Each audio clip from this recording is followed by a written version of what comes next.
Merci d'être avec nous pour ce second rendez-vous de la journée, donc, qui est donc cette table ronde qu'a organisée pour nous Rémi Attuit, directeur du Festival mondial de l'image sous-marine à Marseille, qui nous a accompagnés comme ça pour d'autres rendez-vous tout au long de cette programmation en lien avec le parcours Sous la mer un monde, donc, qui est au deuxième étage, conçu par Alain Bergala, suite à tout un travail d'un comité scientifique, dont faisait partie d'ailleurs Madame Bélan-Santini, qui fait partie des invités de Rémi aujourd'hui. Je voulais juste vous signaler que après cette table ronde, nous projetons 3 films. Un film qui est vraiment sur cette thématique-là, qui s'appelle Méditerranée, le grand déversoir, sur la question des déchets et de leur gestion en Méditerranée, un film d'Éric Bauducel. Et puis 2 petits clins d'œil sur la façon dont des artistes s'emparent de ces déchets rejetés par l'homme dans la mer et récupérés par eux au bord de la mer. Voilà. C'est tout à l'heure à 19h pour terminer cette soirée. Je laisse tout de suite la parole à Rémi en le remerciant et en remerciant tous ces invités. Merci à tous d'être avec nous et bonne table ronde. C'est à toi, Rémi.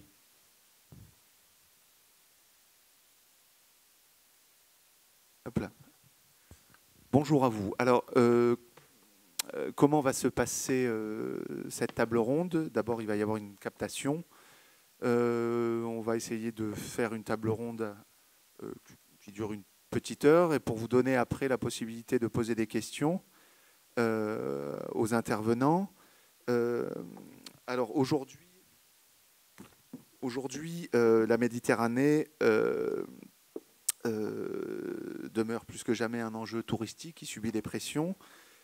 On pourrait dire qu'il y a, pour reprendre le parcours qui est au premier étage, enfin, au sommet de la Villa Méditerranée, pour ceux qui n'ont pas encore découvert, 17 000 espèces, 15% du trafic maritime mondial sur une mer de 2,5 millions de kilomètres carrés, qui pourtant ne représente qu'1% des océans.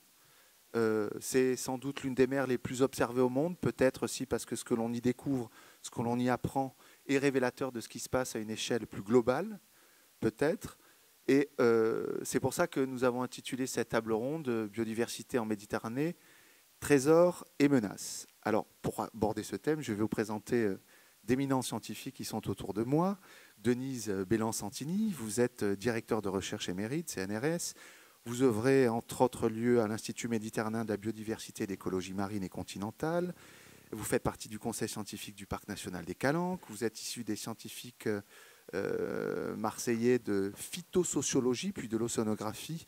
Et on peut dire que si on prend la ligne transversale de vos travaux, il s'agit de décrire les peuplements benthiques. Ça a été un peu le fil conducteur de l'ensemble de vos travaux. Et avec vous, nous parlerons justement des répartitions biogéographiques et des peuplements des espèces. À vos côtés, Hossein Bayzaïri, vous êtes océanographe à la faculté des sciences de Rabat. Vous êtes professeur, chercheur au laboratoire de zoologie et biologie générale. Et avec vous, nous parlerons aussi du cas de la Méditerranée marocaine, la biodiversité, l'histoire de la conservation et les enjeux aujourd'hui qui se posent au Maroc. À ma droite, Pierre Boisserie, vous êtes expert maire au sein de l'agence de l'eau Rhône-Méditerranée, auprès de laquelle vous animez la politique générale de l'agence et plus particulièrement les études techniques et méthodologiques engagées avec la communauté scientifique, ainsi que le suivi des directives européennes, dont la mise en œuvre de la directive cadre eau et cadre stratégique pour le milieu marin, et tout ce qui découle de l'eau, sans mauvais jeu de mots, bien entendu. Milad Fakhri. Vous êtes chercheur au Centre national des sciences marines du CNRS libanais. Vous êtes responsable du bateau scientifique libanais Kana. Nous parlerons aussi avec vous des sujets concernant l'impact des différents types de pollution sur l'environnement marin. Vous êtes docteur en sciences biologiques, environnementales, chimie et santé. Et puis enfin, Chloé Webster, vous êtes responsable scientifique au MEDPAN, qui est le réseau, je ne veux pas dire de bêtises, qui est le Mediterranean Protected Area Network. Le domaine de MEDPAN étant de soutenir la gestion des aires marines protégées afin de contribuer à la protection de l'environnement marin à l'échelle de la Méditerranée. Bon, c'est quelque chose qui existait dans les années 90 et puis qui a trouvé une structure il y a peu de temps auquel collaborent les différents pays qui ont des aires marines protégées. Vous me corrigez si je me trompe, bien entendu.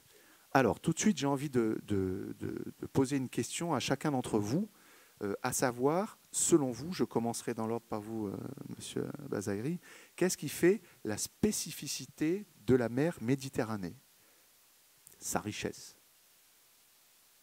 Merci. Tout d'abord, permettez-moi de vous remercier pour m'avoir invité à siéger parmi des personnes que je connais, bien sûr, par leur nom, Madame Denise Belland.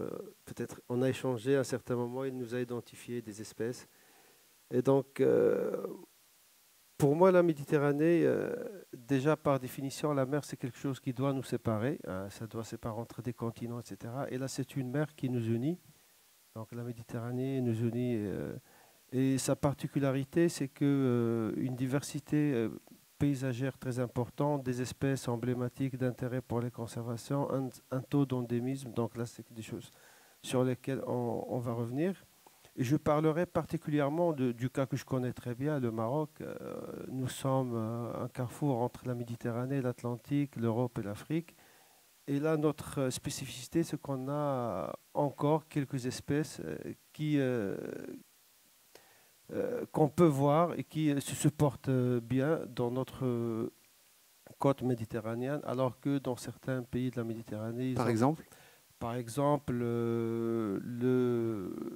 la grande patelle, où il y a la patelle géante, où il y a des nucléus, des populations qui se reproduisent, qui se maintiennent bien, etc. Quelques espèces de gorgones, etc.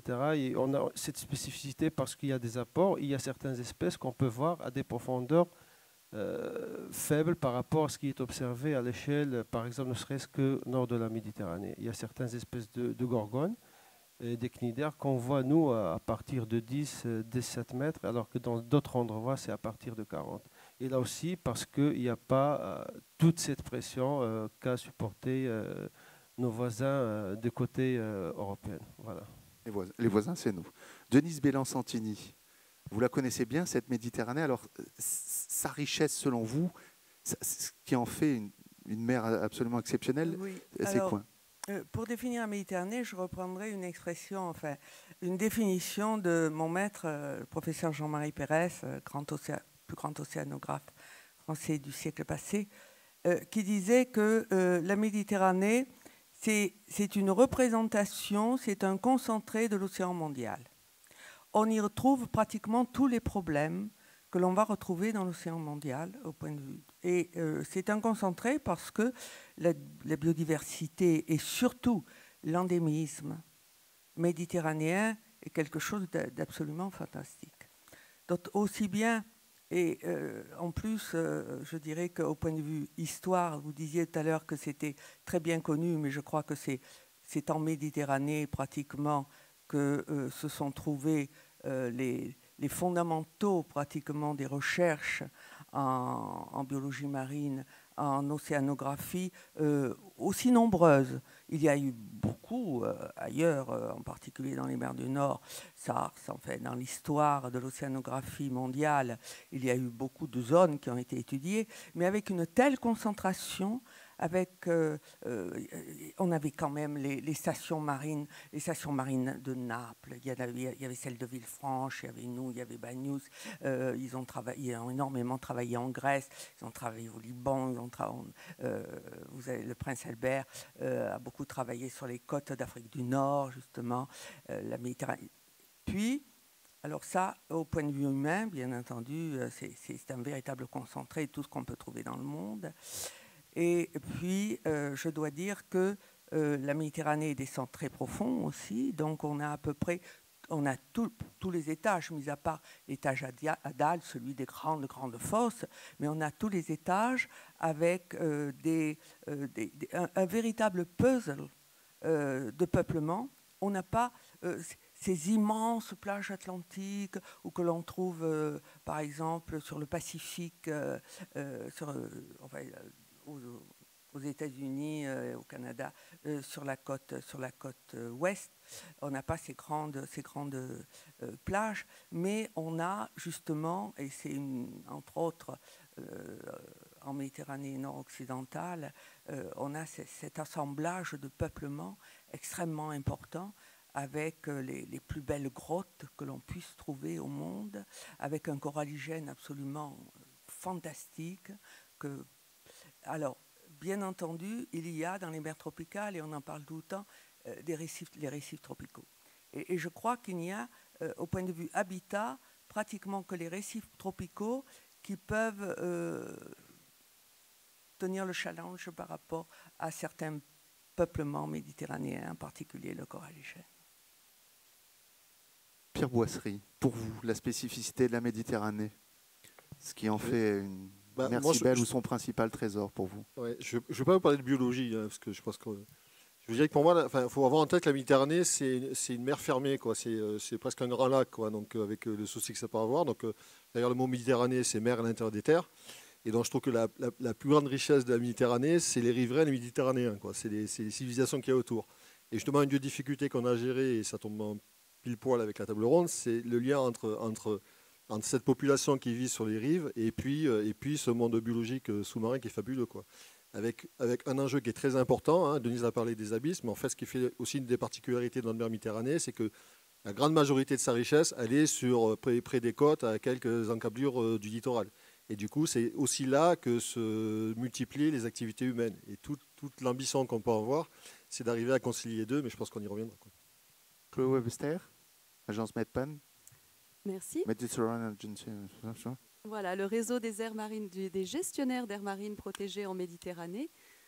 Donc la spécificité de la Méditerranée, alors j'allais dire justement, Pierre a repris mes mots, donc c'est une mer semi-fermée, mais moi ce que je vois aussi c'est que c'est 8 mers à l'intérieur de cette Méditerranée, chacune avec leur spécificité, donc 8 écorégions qui sont chacune très riches et à chaque fois on a encore des découvertes à y faire. Donc petit clin d'œil aussi aux taxonomistes qui sont une espèce à mon sens en voie de disparition, que j'encourage à la formation des taxonomistes pour qu'on puisse continuer à faire de belles découvertes en Méditerranée. Et c'est vraiment reconnu mondialement comme un hotspot de la biodiversité. Donc il faut continuer à faire des efforts pour la protéger. Monsieur Fakhri, vous êtes je ne sais pas si on peut dire comme ça, mais vous avez la côte la plus au fond de la Méditerranée par rapport à nous, j'ai envie de dire. On peut parler du fond, ça dépend comment on lit la Méditerranée. Je commence avant de parler que la Méditerranée rejoint des dizaines de pays et elle est l'épicentre de 3 continents. Mais comme nous sommes à l'extrême sud-est de la Méditerranée, nous recevons les menaces des espèces aliens qui viennent de la mer Rouge à partir du canal de Suez et même des espèces qui viennent aussi de l'Atlantique. Alors, la Méditerranée, pour nous, elle est très surexploitée au Liban. Il faut trouver les moyens pour la conserver et la protéger. C'est ce que je vois par la Méditerranée. Alors, avant de commencer à vous poser des questions sur justement des problématiques qui menacent certains trésors, je voudrais diffuser 2 extraits de l'exposition sur le Rhône. C'est M. Rioux, le directeur de l'Ifremer, qui s'exprime. Le Rhône qui est une source d'alimentation de la Méditerranée, somme toute, puisque l'eau, c'est quand même l'eau qui fait la mer. Donc je vous propose de regarder ces 2 petits extraits. Après, nous reviendrons avec vous, Pierre Boisserie, avec vous, M. Fakhri, avec vous, M. Hossein Baziri, et très naturellement, avec vous, Denise Bélan et Chloé Webster, puisque ça impacte directement la biodiversité.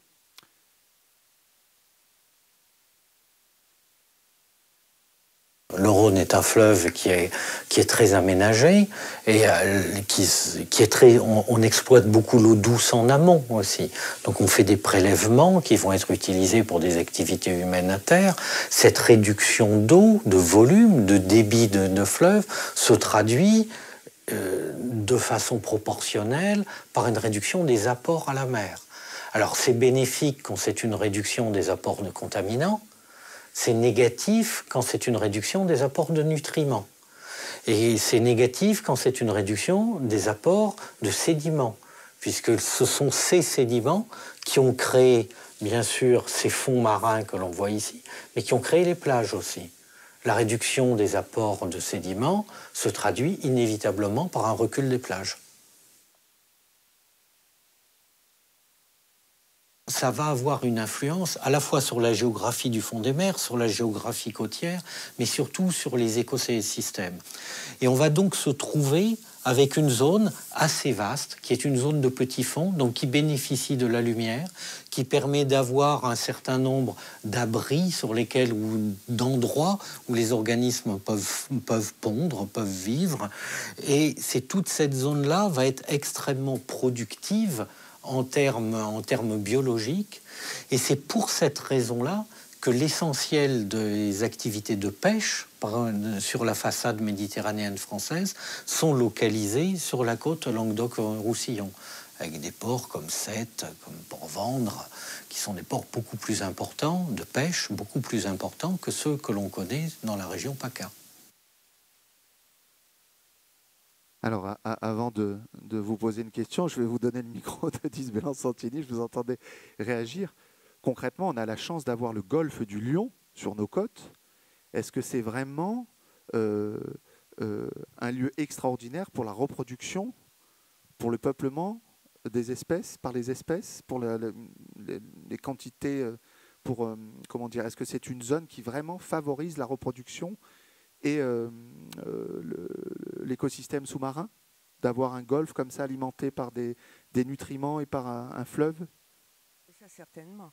Les poissons ont besoin, évidemment, de nutriments pour nourrir. Mais non, si j'ai réagi là, c'est pour deux choses. Pour le recul des côtes, d'abord, et ensuite pour la pêche. Le recul des côtes, il est vrai qu'il y a moins de sédiments qui arrivent par le Rhône, mais je crois qu'il y a eu énormément d'erreurs de gestion au niveau des aménagements de côtes. Et il y a eu des reculs de côtes qui ont été vraiment provoqués par des aménagements qui n'étaient pas vraiment durables. Ça, c'est la première des choses. Alors, en ce qui concerne la pêche, c'est deux types de pêche entre PACA et Languedoc-Roussillon. On a deux plateaux, vous l'avez vu sur la carte, deux plateaux continentaux qui sont complètement différents. Et effectivement, Languedoc-Roussillon, c'est le chalut, c'est les poissons. Et chez nous, ce sont les petits métiers. Mais les petits métiers sont extrêmement productifs en définitive, mais d'une pêche, ce qu'on appelle la pêche locale. Et actuellement, vis-à-vis de la pêche, on a un concept plutôt pêche industrielle, avec tous les problèmes. Et là, on touche l'énorme problème qui se pose en Méditerranée, c'est son anthropisation. Comme on en parlait, comme vous en parliez tout à l'heure, effectivement, l'action de l'homme a très très fortement et continue fortement à impacter cette mer. Et effectivement, il faut aider absolument, si on veut la sauver. Il ne faut pas dire on va protéger simplement une espèce. Il faut vraiment protéger les écosystèmes et les activités. Et justement, hier, on était avec Pierre, on était au Conseil maritime de Façade et on nous a annoncé qu'il y allait y avoir de la pêche, de l'argent qui va venir de l'Europe, 588 millions, et avec une somme particulière pour justement l'étude, continuer l'étude de la pêche, mais surtout aussi la conservation de la pêche et la protection de la pêche. Et en particulier, on essaye, dans les aires marines protégées, de favoriser la pêche des petits métiers chez nous. Et un peu et réglementer, parce que quand on dit on réglemente la pêche, on réglemente la pêche industrielle. Donc, si vous voulez, c'est beaucoup plus subtil que ce qu'on peut dire. Grande pêche d'un côté, c'est le seul endroit où on pêche. En réalité, il y a eu de la surpêche, c'est vrai, mais c'est beaucoup plus complexe que les grandes idées, c'est ce que je vous disais. Moi, j'aime bien qu'on sorte des grandes idées générales, surtout pour la Méditerranée, qui, comme je vous le disais tout à l'heure, est un véritable puzzle à la fois de peuplement, mais aussi d'usage. Et il faut travailler, je dirais presque en douceur, et c'est un long travail assez ponctuel. Alors là, on parlait d'usage, on parlait d'eau, on parlait d'action et de pression. C'est un peu votre action, pression. L'eau, justement, il y a une action directe de l'homme sur l'eau et donc par conséquence sur la Méditerranée, que ça soit au niveau de l'habitat, au niveau de l'activité industrielle. En fait, il faut essayer de voir la Méditerranée comme une espèce de jeu d'échecs entre d'un côté la faune et la flore qui y vivent, de l'autre côté les activités humaines.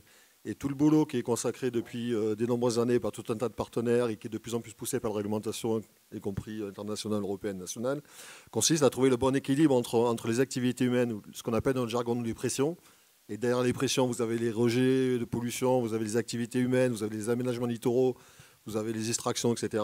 Et l'état du milieu. Et toute la difficulté de l'exercice, c'est de trouver cet équilibre-là, quoi. Et oui, depuis maintenant une cinquantaine d'années, on a fait de gros efforts en matière de réduction de la pollution vers la mer Méditerranée.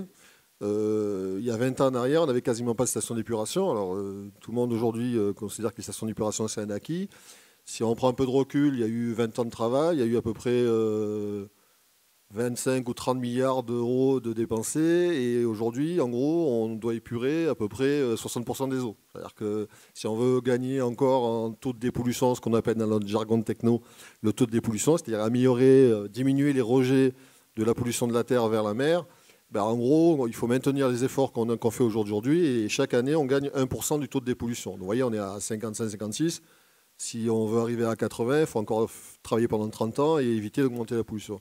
Tout ça pour vous dire que oui, la partie rejet, c'est effectivement une notion importante, mais aujourd'hui, en tout cas, vu de notre regard, la priorité, elle n'est pas là. C'est-à-dire qu'en fait, il y a des dispositions qui sont mises en place, l'argumentation qui est adaptée, des moyens financiers qui sont là, des pressions légales qui font avancer les choses. Par contre, on est beaucoup plus soucieux de la logique d'aménagement qu'évoquait Denise, notamment par rapport au phénomène d'érosion, mais aussi de destruction d'habitat, et aussi par rapport aux activités humaines. Alors, on évoque souvent la pêche, mais la plaisance, ou je suis plongeur moi aussi, mais la surfréquentation de sites de plongée, ça fait aussi des dégâts, parfois des dégâts plus importants qu'un rejet d'une station d'épuration. Parce que là, on va toucher à l'intégrité de l'habitat et non plus uniquement à la qualité de l'eau aux espèces. Et on a autant une qualité de l'eau, quand on a un problème, on ferme un robinet, et on améliore la qualité de l'eau, autant qu'on a détruit un habitat, on ne sait pas faire au jour d'aujourd'hui, quoi. Donc oui, la relation eau, diminution des apports, il y a encore des efforts à faire, mais ça marche plutôt bien. Par contre, il faut qu'on se préoccupe plus de notre logique d'aménagement, y compris à l'échelle de la Méditerranée, et qu'on soit quand même super attentif à ne pas surconsommer en matière de pratique le milieu marin et trouver le bon équilibre entre la pratique d'un milieu qui doit être accessible à tous et la fragilité qu'il peut avoir. Hossein Bazari, alors au Maroc, il y a une problématique, après Denise, vous voulez réagir tout de suite, madame ? Il y a une problématique, c'est que c'est un peu ce qui se passait il y a 20 ans chez nous. Tout part à la mer directement. Beaucoup de choses, en tout cas, sur des petits villages de pêcheurs. Aujourd'hui, il y a des zones industrielles, des industries, et ça part à la mer sans forcément un contrôle ou un traitement. Alors oui, effectivement, dans certaines zones, c'était le cas, ce l'est toujours. Je le dis avec toute franchise. Il y a beaucoup d'efforts qui se sont en train de se réaliser. Alors, nous, on a la côte atlantique et la côte méditerranéenne. Alors, sur la Méditerranée, je ne peux pas dire est-ce qu'on peut parler de rivière, entre guillemets, parce qu'on n'en a pas avec les années de sécheresse. Et la plupart des rivières qu'il y a actuellement, avec la multitude de barrages qu'il y en a, ça fonctionne comme des bras de mer. Alors, deux cas, il y en a. Il y a un cas, effectivement, dans une région en Méditerranée marocaine, effectivement, où jusqu'à maintenant, la rivière, c'est comme un égout, c'est un rejet direct. Mais depuis quelques 2-3 ans, il y a de grands aménagements pour améliorer la qualité. Et là, effectivement, on voit clairement qu'il y a des effets parce que c'est des rejets directs en mer. On voit clairement que ça se répercute sur les communautés benthiques, parce que le bassin versant, ça influence automatiquement la partie côtière, etc. Mais je suis tout à fait d'accord avec l'avis que ce n'est pas la seule pression. il y a nous, en Méditerranée marocaine, un grand problème, c'était l'exploitation des sables dunaires. Et jusqu'à il y a quelques années, ça a fait des ravages. On a des désalinisations de nappes phréatiques, etc. Vous pouvez un peu préciser pour le public en quoi ça consistait? En quoi ça consiste? Ça consiste à exploiter le sable des dunes à des fins de construction. Et ça a été fait d'une manière très anarchique et que c'est devenu problématique au point qu'il y a 2 ans, il y a un arrêté ministériel qui interdit l'exploitation du sable dunaire. Et quelles conséquences ça a directement? Sur la salinisation de la nappe phréatique, les gens qui vivent de l'agriculture, etc., ils ont chez eux de l'eau salée parce qu'il y a une infiltration de l'eau salée. Et donc ça se répercute sur la vie de tous les jours, sur l'agriculture, etc., dans la zone côtière. Et puis aussi une érosion. L'érosion, c'est un phénomène qui participe beaucoup dans le retrait de la ligne de côte. Voilà, donc ça c'est clair. Et comme une alternative, l'État à un certain moment avait pensé de se diriger vers des carrières sous-marines. On a fait un essai en Méditerranée, c'était trop problématique parce qu'il y a beaucoup d'espèces protégées dans la zone, etc., des communautés très riches. Et donc là, on était obligé d'arrêter et de reporter cette réflexion pour plus tard.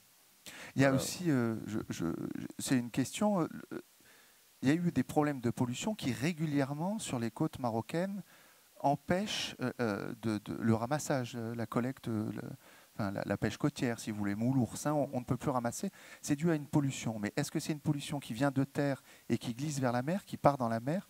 Je n'ai peut-être pas les bons termes. Ou est-ce que c'est une pollution naturelle due à une activité industrielle sur la mer? Des fois, ce n'est pas des pollutions, c'est des concentrations phytoplanctoniques et donc qui produisent des toxines qui sont nocives pour la santé. Comme on peut avoir un peu dans nos bassins sur la côte atlantique, dans la ostréiculture, voilà, ou ici au niveau de Toulon. Tout à fait. D'accord. Et des fois, effectivement, parce que c'est à côté d'un rejet, donc là c'est interdit parce que généralement les moules, etc., c'est des organismes qui filtrent et donc quand ça dépasse certaines normes, on interdit leur exploitation. Et ça peut arriver dans des lagunes, ça peut arriver en mer, etc. Donc il y a un organisme qui se charge du suivi de la salubrité de ces espèces exploitables. Donc, et en fonction de certains normes, il tolère ou il refuse l'exploitation. C'est comme ici. Donc, voilà, c'est des normes, je pense, européennes qu'on adopte chez nous au Maroc. Voilà. Pierre Boisserie. Deux petites remarques, parce que ça me paraît important. D'abord, il faut entendre qu'on ne fait pas de l'assainissement pour protéger le milieu naturel. Je ne vais pas vous choquer, mais si on fait de l'assainissement, c'est pour éviter que les gens qui vivent autour tombent malades. Et la fonction première des stations d'épuration, des réseaux d'assainissement, c'est la salubrité. Voilà. Donc ça, il faut l'avoir en tête, parce que c'est vrai que nous, on baigne dedans depuis longtemps et qu'on ne tombe pas malade parce qu'il n'y a pas de la dysenterie ou je ne sais pas quoi. Mais il y a des secteurs en Méditerranée où, j'allais dire sans faire de la provoque, avant de protéger la mer, il faut d'abord protéger les gens qui habitent au bord de mer. Alors, on a au cours du temps évolué, puisque si vous prenez les premiers réseaux d'assainissement, c'est les Romains qui les ont fait. Donc on a au cours du temps évolué, on a intégré depuis la dimension protégeant le milieu naturel, mais la fonction première de l'assainissement, c'est quand même la santé publique, quoi. Deuxième remarque, parce que ça fait lien avec la question des apports du Rhône, il ne faut pas croire que toute la pollution qui arrive à la Méditerranée, c'est aussi les stations d'épuration, les cours d'eau, etc. Je vous donne juste un élément, ça vous donne des chiffres, parce qu'on travaille encore là-dedans, mais on travaille sur la présence du mercure, par exemple, dans le poisson. Le mercure, il est d'origine atmosphérique. Donc c'est les échanges entre l'atmosphère et la mer. Ce n'est pas les rejets des stations d'épuration ou le rejet des cours d'eau. Donc on voit que quand on s'intéresse à la qualité de l'eau avec sa dimension, effectivement, on a coutume de dire que 90% de la pollution de la mer vient de la terre, mais il y a des cas particuliers qui fait qu'à un moment donné, la liaison entre la terre et la mer, elle est plutôt sur une relation air-mer. Voilà, c'est juste deux petites précisions. Je voulais passer le micro à Milad Fakhri avant. Je voudrais que vous me parliez du Liban. Du Liban, alors il y a un problème qui se pose à Tyr, qui est lui d'une pollution côtière avec un amoncellement. On a reçu nous un film là-dessus, un amoncellement de déchets et un travail qui est mené là-dessus. Comment ça se passe au Liban? Quels sont les travaux que vous menez? Ce que vous constatez? Alors au Liban, comme au Maroc, nous avons plus ou moins les mêmes problèmes. Avant tout, on a les rivières. On a des rivières, la plupart des rivières sont des rivières saisonnières. Mais la plus grande, c'est le Litanie. Elle est polluée par les toxines de cyanobactères et qui se versent directement dans la mer. Aussi, on a un manque dans les stations d'épuration. Nous avons au Liban une seule station qui travaille ou qui fonctionne maintenant et qui fait seulement l'épuration primaire. Seulement. L'épuration primaire. Et à peu près 95% des eaux d'assainissement et des égouts se déversent ou se déchargent directement dans la mer ou bien dans les cours d'eau. Aussi, on a beaucoup d'usines. La plupart des usines se trouvent dans la partie côtière. La partie côtière représente seulement 16% de la surface libanaise, de la surface du Liban. Alors, à peu près 85% des usines se trouvent sur la côte et plus ou moins quelques grandes usines déversent directement leurs déchets dans la mer, comme l'usine chimique des engrais chimiques, ou bien comme les cimenteries, les tanneries. Tout ça fait polluer la côte. Aussi, nous avons un autre problème, c'est notre querelle avec Israël. En 2006, nous avons eu la marée noire. La marée noire à cause du bombardement des avions israéliens des réservoirs de fioul au sud du Liban. Alors, 15 000 tonnes de fioul sont déversées directement dans la mer. Alors, 150 km de la côte libanaise ont été pollués. La côte libanaise, c'est seulement 220 km. Imaginons qu'on a 150 km totalement couverts par cette marée noire. On a eu la destruction de nos terrasses à vermeil qui sont très rares et qui caractérisent la côte libanaise. On a eu la destruction aussi de beaucoup d'habitats, des plages sablonneuses, et avec tout ce qu'ils contiennent de biodiversité, de faune et flore. Alors, aussi, il y a un autre problème anthropique, c'est comment on dit, l'utilisation ou le forage de l'eau des puits qui font par capillarité, qui fait l'intrusion de l'eau salée. Ce que connaît Israël aussi comme problème et ce dont on parlait tout à l'heure. C'est partout maintenant. Et maintenant, de plus en plus, on a des puits avec de l'eau saumâtre et pas avec de l'eau douce sur la côte libanaise. Parce qu'il y a eu pendant la guerre et la période qui a suivi la guerre, beaucoup de puits foragés illégalement. Et chaque immeuble fait un puits. Et à la fin, on commence à traîner l'eau de la mer vers nos puits. Oui, et aussi il y a le remblayage aussi de la côte. L'embrayage, c'est-à-dire on fait détruire, on fait augmenter la surface l'emprise sur la mer, l'emprise terrestre sur la mer. Oui, alors on fait détruire aussi les habitats et l'écosystème marin, tous les écosystèmes marins. Et aussi, il y a la prise aussi du sable, comme on dit, pour la construction, pour l'utilisation de n'importe quel aide. Tout ça mène à la destruction de notre écosystème. Mais qu'est-ce qui est mis en œuvre alors, aujourd'hui, vous en tant que scientifique? Qu'est-ce que vous voyez? Quels sont les projets qui sont mis en œuvre justement pour faire évoluer positivement? Il y a plusieurs projets, mais il faut appliquer les résultats qu'on a obtenus. On attend toujours, c'est quelque chose de politique. Okay? Parce qu'il faut attendre le moment convenable pour poser le problème au Liban. Chaque fois qu'il y a une élection, ou bien il faut savoir quand est-ce qu'il faut poser le problème. On a beaucoup de projets concernant la biodiversité. On a bien travaillé récemment. On a eu 2 missions pour étudier beaucoup de parties de la côte libanaise pour trouver les meilleures parties pour installer des aires marines protégées, avec une équipe espagnole, le RAXPA et l'Université d'Alicante, Dr Ghazi Bita, vous le connaissez, je crois, et notre bateau scientifique Cana. On a fait beaucoup de plongées, on a fait beaucoup d'études sur toute la côte libanaise. Maintenant, il nous reste à faire le centre du Liban et après pour trouver les parties qui doivent être protégées comme aires marines protégées. Claude Webster voulait dire quelque chose? Merci. Peut-être pour faire le lien entre tout ça et essayer de prendre un petit peu de recul. Je pense que quand il y a un problème sur une des côtes, c'est vraiment l'affaire de tous au niveau à l'échelle de la Méditerranée entière. La Méditerranée est très dynamique, c'est une mer très dynamique avec une courantologie qui fait que les particules polluantes vont circuler petit à petit partout et affecter, il n'y a pas de frontières, et affecter la biodiversité. Et donc pour rebondir sur les hydrocarbures, par rapport à l'exemple que vous avez donné, donc c'est vrai qu'une des aires marines protégées avec tous ces oiseaux a été complètement engluée. Et d'ailleurs, si on regarde les cartes qu'on peut trouver sur Internet sur la Méditerranée, toutes les nappes de pétrole qui flottent, les pollutions sources de dégazage, on voit bien que ça affecte partout et que ça circule, que ça bouge. Et il ne faut pas oublier non plus que les hydrocarbures donc, sont des pH, sont des polluants persistants organiques qui n'ont pas une durée de vie très courte et qui perdurent dans l'environnement, qui affectent la chaîne alimentaire, qui remontent à travers la chaîne alimentaire et qui peuvent avoir qui peuvent perturber le système endocrinien des animaux et des humains. Donc le système endocrinien étant tout ce qui concerne le système hormonal, y compris donc reproduction et comportement également.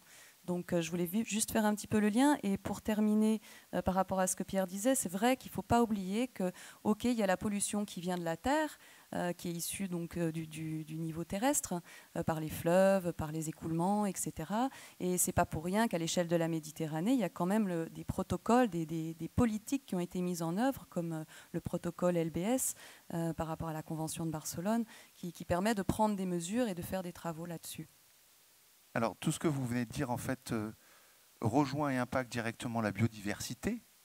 Alors, avant de parler de la biodiversité, avant de vous rendre le micro, je vous propose de regarder 2 petites pastilles réalisées par René Euzet, qui est le chef opérateur et caméraman de Jacques Perrin, qui a participé au film Océan, sur 2 animaux de la Méditerranée. Alors, c'est des petites pastilles à destination du jeune public, mais ça nous permettra de rebondir dessus.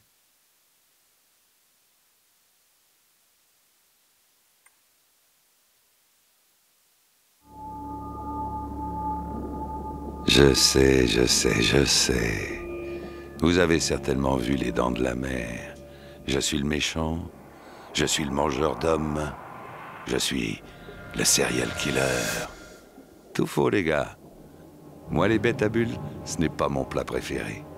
En fait, le danger, pour nous les requins peau bleue, c'est vous, les humains. Regardez bien mon piercing coincé dans la gueule. Eh bien non, ce n'est pas un piercing. Je suis la victime de la pêche au gros et des chalutiers. Oh, une bête à palme. Ah non, ça va, il veut juste me tirer le portrait. Nos femelles, comme chez vous, sont vivipares. Leurs embryons se développent dans leur ventre durant 1 an. Mais je suis plus fort que vous. Dès l'âge de 4 ans, je suis déjà un adulte. Et nous vivons comme ça peinard, depuis 450 millions d'années. Maintenant, à défaut de vous manger, je peux tout de même être agressif si on me dérange. Faut pas me chercher des noises, sinon...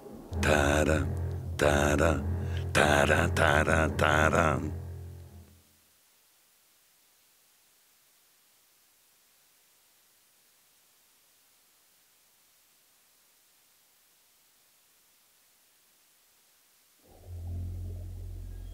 On ne dirait pas comme ça, mais je ne suis pas du tout une plante, mais bel et bien un animal. Dans la mythologie grecque, on m'appelait le sang de la méduse. Maintenant, le corail ou l'or rouge. Bon, c'est vrai que je ne bouge pas beaucoup, mais je peux vivre jusqu'à 400 mètres de profondeur. J'aime bien vivre en colonie, sous les parois, dans les grottes. Je me nourris du petit plancton que j'attrape avec mes polypes. Côté reproduction, je suis hermaphrodite. Je ne grandis que de 2 à 8 mm par an. C'est pas beaucoup. Et c'est pour cela que je suis rare et précieux. Aïe, aïe, aïe. Ça y est, ils reviennent. Les bêtes à bulles sont nos seuls prédateurs. Et je n'ai pas envie de finir autour de leur cou ou pendu à leurs oreilles. Ah non, ils ont l'air cool, ceux-là. Ouf. Il faudrait vraiment qu'ils arrêtent un jour de nous pêcher, sinon nous allons disparaître définitivement. Voilà. Alors, ce sont deux exemples, en fait, de la richesse de la Méditerranée, le corail et le requin. Denise Bellan-Santini, est-ce que vous pouvez nous dire d'abord qu'est-ce que la biodiversité aujourd'hui? C'est quoi la biodiversité? Est-ce qu'on peut définir ce qu'est la biodiversité? Est-ce que c'est un regroupement de plusieurs espèces dans un lieu, ou est-ce que c'est quelque chose qui s'inscrit sur la durée dans le temps? C'est dans le temps. C'est dans le temps parce que, si vous voulez, la biodiversité, avant tout, c'est la conséquence d'une longue évolution de la vie sur la planète, avec une diversification en fonction des pressions, en fonction des milieux, en fonction des environnements. Et lorsque les environnements ont été les plus variés, il y a eu une adaptation la plus variée, donc une diversité de plus en plus grande. Et c'est la raison pour laquelle, je vous disais tout à l'heure, la Méditerranée, qui est un puzzle de milieux, et qui a eu une histoire très mouvementée, a une énorme biodiversité parce qu'il a fallu que les espèces s'adaptent, donc qui ont créé de nouvelles espèces, hein, pour s'alimenter, pour varier les alimentations. Tout à l'heure, justement, on parlait de ce problème-là. Hein, entre autres, on a présenté dans la conférence d'avant les fameux pinsons des Galapagos, que l'on présente toujours, où on montre que les différentes espèces se sont spécialisées en fonction des nourritures qui s'apparaissaient. On a parlé du lézard qui a évolué. Et c'est cet éventail d'espèces adaptées à tous les milieux, hein, qui fait la biodiversité. Et ensuite, il y a bien entendu la diversité des milieux. Normalement, dans la biodiversité, ça va depuis l'écosystème, hein, jusqu'à la génétique. Bien entendu, au point de vue génétique, c'est pareil, hein, il y a eu une très grande diversité par mutation progressive. Et bon, c'est le darwinisme, hein, dans sa plus belle expression. Et la Méditerranée, justement, a une très haute biodiversité, puisque pour 1% de la planète, elle a 8% des espèces marines. Hein. Donc, c'est lié à cette multitude de milieux différents. Et est-ce que, puisque vous étudiez le peuplement des espèces, est-ce que cette biodiversité a changé aujourd'hui? Est-ce que les peuplements, est-ce que les espèces ont changé? Se sont développées, certes, ont évolué, certes, mais est-ce que la quantité, est-ce que leur nombre a évolué en bien ou en mal? Alors, le comportement on dit qu'on est dans une période d'extinction de la biodiversité, mais je dois dire que pour la mer, nous avons très peu d'exemples. Bien entendu, il y a eu le phoque moine, enfin, il y a un certain nombre d'espèces qui ont disparu, mais au niveau de l'océan mondial, hein, il est vrai que si les milieux continuent à s'altérer, il va y avoir des diminutions de population qui vont arriver à l'extinction. Mais comme on disait tout à l'heure, il n'y a pas de barrière entre les milieux et les espèces ont la facilité d'être dans un milieu tridimensionnel complet en ce qui concerne à la fois leur alimentation, en ce qui concerne leur vie, et ainsi de suite. Donc, ils peuvent se déplacer, ils peuvent évoluer. Et en ce qui concerne la Méditerranée, bien entendu, il y a beaucoup d'espèces qu'on appelle les espèces lessepsiennes. Hein. Il y a beaucoup d'espèces qui se sont introduites, qui vont occuper certaines niches écologiques au détriment d'espèces endémiques, au détriment d'espèces locales. Un exemple. Lago, Je vous en prie, Voilà. prenez le micro, je vous en prie. Allez-y. Un exemple, c'est le lagocéphalus. C'est un poisson qui est en train de détruire tous les habitats, de manger les autres poissons endémiques et même de faire beaucoup de dégâts dans les filets des pêcheurs. C'est un poisson catastrophique. Pierre Boisserie me dit qu'il n'est que chez vous. Il n'est pas chez nous. Il est chez nous? Il n'est pas chez nous. Oh, Il est non, chez pas vous. encore. Pas encore. Parce qu'il vient je crois qu'il est Indo-Pacifique, ou bien qui vient de la mer Rouge, et qui s'est résidé au Liban. Il a trouvé le bon habitat, le bon environnement pour bien se développer et manger toutes les autres espèces. Vous parliez aussi d'évolution par rapport à la biodiversité, d'évolution des comportements des animaux en fait. Vous pouvez... Non, non, je parle de ça, mais j'ai dit comportement parce que aussi dans le comportement des espèces, il y a un changement. Il y a des espèces qui étaient plus côtières, maintenant ils sont pélagiques, qui fuient. Il y a beaucoup d'exemples de ça. Mais je veux signaler qu'on a commencé à voir de nouveau au Liban le phoque moine sur les côtes. Voilà. Vous n'avez pas tout perdu. C'est une espèce invasive alors finalement. Non. Oh, bah, le phoque moine qui va au Liban, se trouvait au Liban c'est un depuis Marseillais en Bretagne. les années 20, dans les années 20.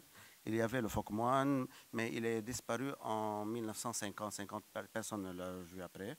Maintenant, il commence à réapparaître. Il se trouve en Syrie, toujours en Syrie. Il y a de la phoque moine. Et même maintenant, de plus en plus, on est concerné avec les cétacés, avec les dauphins. On voit beaucoup de dauphins dans la région de Beyrouth. Mais pour les requins, ils sont de plus en plus chassés et pêchés. Même il y avait une fosse à Beyrouth qui est connue par la fosse des requins. Elle se trouve à 40 mètres. Maintenant, on ne trouve plus de requins. Merci. Chloé Webster, oui, puisque après tout, il doit y avoir une aire marine, c'est un bon spot d'étude d'une biodiversité. Ça peut l'être, tout à fait. Je voulais juste mentionner par rapport aux espèces non endémiques, enfin non locales, enfin qu'on ne trouve pas normalement chez soi et qui remontent le long des côtes, en fait, par rapport au canal de Suez, qui remontent graduellement d'est en ouest vers le nord et ensuite vers le sud. Et donc, ce fameux poisson pufferfish désastreux qui mange tout sur son passage et qui fait des trous dans les filets de pêcheurs, et déjà jusqu'en Turquie, et également avec le... En Tunisie ? Oui, aussi. Et il est toxique. Et... Je fais juste une parenthèse avant de vous laisser. La circulation justement en Méditerranée, est-ce que ça rentre par Gibraltar, ça allonge les côtes, ça dit coucou au canal, et ça allonge la Turquie, ça remonte par l'Italie, ça revient chez nous et ça repart par Gibraltar? Ou il y a deux courants? Il y a deux courants, c'est en Sicile qu'il y a déviation de deux courants. Un qui va vers les côtés sud, un vers les côtés nord, comme ça. Mais à partir de Sicile. Celui du côté sud, il y a déviation de ce courant principal qui va un vers le sud, continue Égypte, Israël, Liban, Syrie, continue vers, et l'autre vers le nord. D'accord. Je vous en prie, Chloé Webster. D'ailleurs, pour voir les courants en Méditerranée, il y a quelque chose de fabuleux qu'on peut trouver sur Internet sans vouloir faire de publicité, qui s'appelle Perpetual Ocean et qui montre dans le temps les courants et le déplacement de l'eau à travers la Méditerranée. Et pour revenir aux espèces invasives, donc ce pufferfish est toxique et donc apparemment ce poison qu'on trouve pourrait être utilisé pour la médecine, pour les cancers, pour les soigner. Sauf que dans le médical, pour avoir les patentes, ça prend souvent 10-20 ans, donc il va falloir attendre. Mais juste une petite dernière anecdote sur ce poisson. Il y a quelques semaines, je ne sais pas si vous avez vu dans Var Matin, sur la première page, il y avait un poisson qui ressemblait grandement à ce désastreux pufferfish et qui finalement n'est pas le même. Donc nous sommes tous rassurés pour le moment. Voilà. Et dans les aires marines protégées, on a le Siganus siganus aussi, qui est un poisson lapin qui vient donc qui est venu à travers le canal de Suez et qui lui mange toutes les algues et prend la place des poissons qui étaient là avant lui, mais qui par contre est très très bon à manger. Donc si jamais vous en trouvez, mangez-les. C'est un poisson commercial au Liban. Donc il va pas durer il est bien longtemps, mangé par tout le monde. On a aussi le fistularia, je crois. Aussi. Pierre Boisserie, qu'est-ce que vous avez observé, vous, justement, au niveau de Beaucoup de choses, mais je vais juste faire une remarque avant sur la question de la biodiversité, parce que et je réponds à votre question après, si vous permettez. Je pense qu'il faut bien avoir en tête que, en gros, quand on parle de biodiversité, enfin, à mon sens, on ne considère aujourd'hui qu'une partie de la question. C'est-à-dire qu'on sait à peu près bien décrire. C'est-à-dire que ça paraît un peu aussi banal, mais si on prend le niveau de connaissance qu'on a aujourd'hui de la faune et de la flore, des écosystèmes, 17 000 espèces, moi, enfin, voilà. c'est ce Et que quand j'ai on compare lu, à ce qu'on connaissait il y a 20 ans en arrière, on s'aperçoit qu'on a grandement amélioré les connaissances. Donc là, on sait décrire, on sait dire, il y a tel poisson, il y a telle espèce, etc. Pour autant, on ne sait pas forcément comprendre comment ça marche, quoi. Et donc, et une des difficultés qu'on peut avoir quand on met en place de la gestion, c'est bien de savoir comment ça marche, quoi. Parce que si on veut mettre en place des solutions, il faut qu'on identifie les clés de forçage, les robinets à fermer ou les actions à mettre en place. Et quand on parle d'espèces invasives, et ça me fait penser à ça, souvent quand une nouvelle espèce apparaît, alors c'est là un peu particulier parce qu'elle est toxique, mais quand une nouvelle espèce apparaît, on a toujours tendance à dire, voilà, c'est une espèce invasive, elle va tout occuper, tout réduire, on va avoir une baisse de biodiversité, etc. etc. Oui, c'est peut-être vrai, mais c'est peut-être vrai aussi. Et ce qui paraît aujourd'hui important dans l'aide à la prise de décision en matière de gestion, pour faire le lien entre comment est-ce qu'on peut protéger la biodiversité, quoi. Oui, il faut connaître. Et donc on a besoin de connaître, on a besoin d'avoir des gens qui vont sous l'eau, de l'appareillage, de la description, de la connaissance, de la systématique, etc. etc. Mais il faut aussi comprendre, quoi. Parce que si on ne comprend pas, on ne saura pas agir, quoi. Voilà. Donc ça me paraît important de bien donner ce message-là, parce que souvent, et d'ailleurs c'est souvent ce qu'on nous montre aussi, on nous montre toujours de belles images, de belles choses.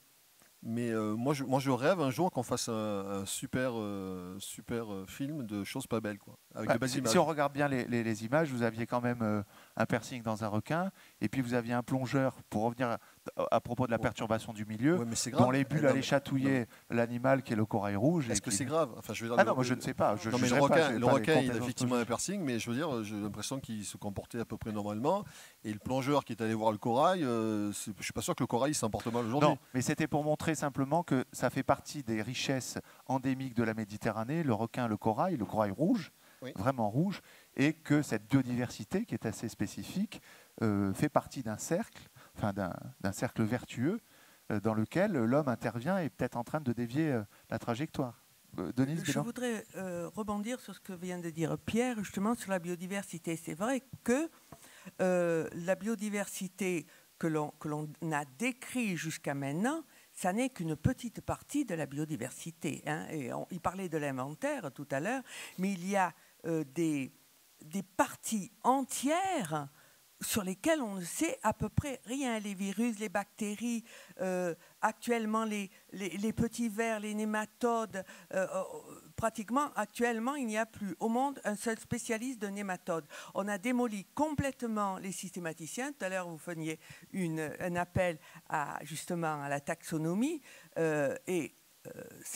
actuellement la systématique, c'est une science qui n'est pas prestigieuse. Lorsque vous décrivez les petits vers, c'est pas beau, hein, donc ça fait pas des images, ça fait pas c'est pas médiatique, mais c'est souvent des ressorts de la dynamique, comme dit Pierre, parce que c'est très beau. Mais pour arriver à un requin, hein, il faut partir d'un végétal, mangé par un herbivore, hein, puis ensuite un carnivore de premier niveau qui va manger le carnivore, et ce sont souvent des petites bêtes comme ça, hein, qui ne sont absolument pas médiatisables, pour lesquelles il faut bien travailler si on veut connaître le rendement de chaque étage de ce qu'on appelle, nous, le réseau trophique, hein, pour arriver à cette belle bête-là. Hein. Il y a peut-être, je ne sais pas moi, il y a peut-être 300 espèces avant. Oui. Justement, on va passer un extrait et après je vais passer le micro. Vous voulez peut-être parler tout de suite, Hossein ?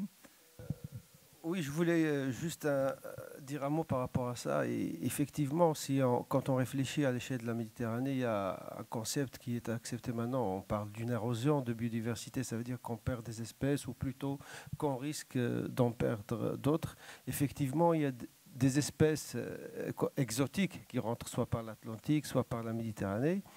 Et il y a certains auteurs qui disent...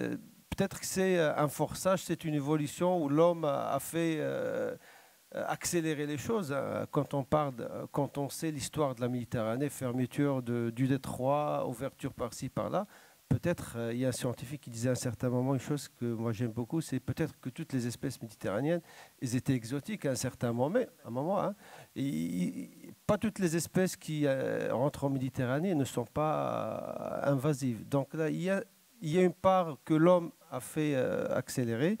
Et je voudrais aussi ne pas donner un tableau négatif trop. Chez nous, au Maroc, il y a des endroits magnifiques, des joyaux. Mais est-ce qu'il y a justement au Maroc, moi j'ai souvenance d'avoir passé de nombreuses vacances au Maroc lorsque j'étais jeune, la pêche côtière, les moules, des choses comme ça extraordinaires. Est-ce qu'aujourd'hui, il y a des parties de la côte qui se sont enrichies, développées, ou est-ce qu'il y en a plus qui se sont appauvries?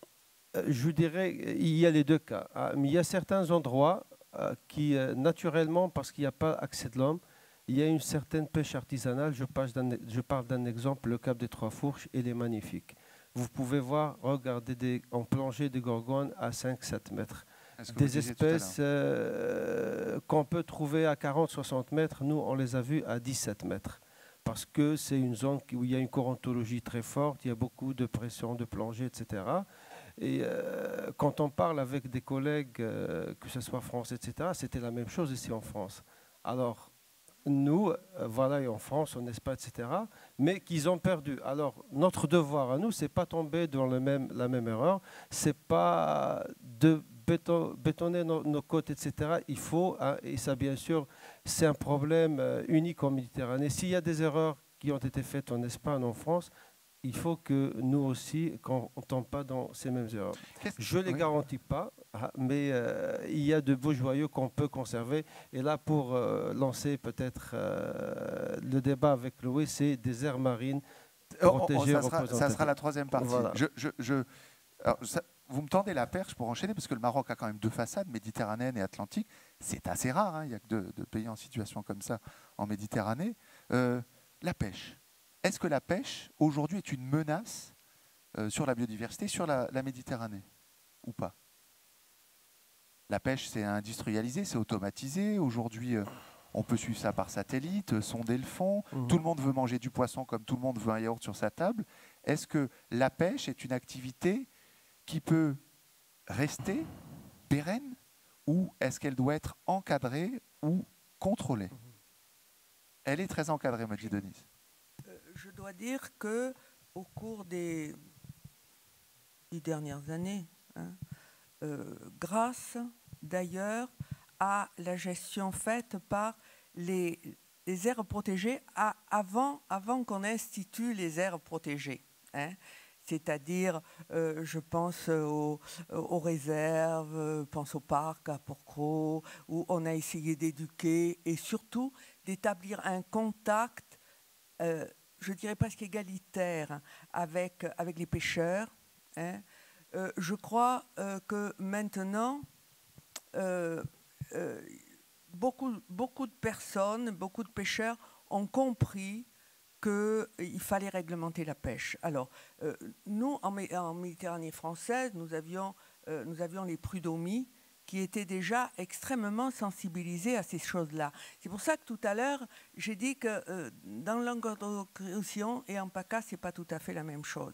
Et je sais qu'au travers des deux parcs, puisque je préside le conseil scientifique du parc des Calanques, mais j'appartiens au CA du parc de Porquerolles, on est en discussion permanente justement avec les petits pêcheurs, avec les prud'hommies. Ils appartiennent au conseil économique et social de ces parcs. Ils sont présents pour les sites Natura 2000. Ils sont vraiment présents et je crois qu'ils comprennent, ils ont compris qu'il fallait vraiment réglementer la pêche. Ça, je crois que les nôtres ont compris. Ce n'est pas le cas de tous les pays. On essaie d'exporter, on essaie d'expliquer, on essaie de faire des réserves. Et tout ça, c'est de la gestion. Hein, c'est de la gestion. Et je dois dire que la gestion, et tout à l'heure, Pierre a un peu abordé le problème, le sauvetage de la mer, la protection de la mer, elle ne se fait pas qu'à la mer. Elle se fait aussi 300 km à l'intérieur des terres. Hein. Apprendre aux gens à ne pas rejeter les déchets, à ne pas manger n'importe quoi, et apprendre par exemple à certains commerces, grandes surfaces, de faire de la pêche raisonnée. Raisonnée. Oui, exactement comme la culture raisonnée. Il y a des labels qui commencent à se mettre en place. Qu'est-ce qui est fait Pierre voulait parler. Une question à Hossein et après vous réagissez. Et je voudrais entendre aussi Monsieur Fakhri. Alors, est-ce que la pêche aujourd'hui est légiférée? Est-ce qu'elle a ralenti ou est-ce qu'elle a un impact concret sur les côtes marocaines? Parce que c'est quand même une activité très importante aussi. Alors, sur les côtes marocaines, tous les stocks, à partir d'études scientifiques, etc., tous les stocks qui sont exploités actuellement sont surexploités.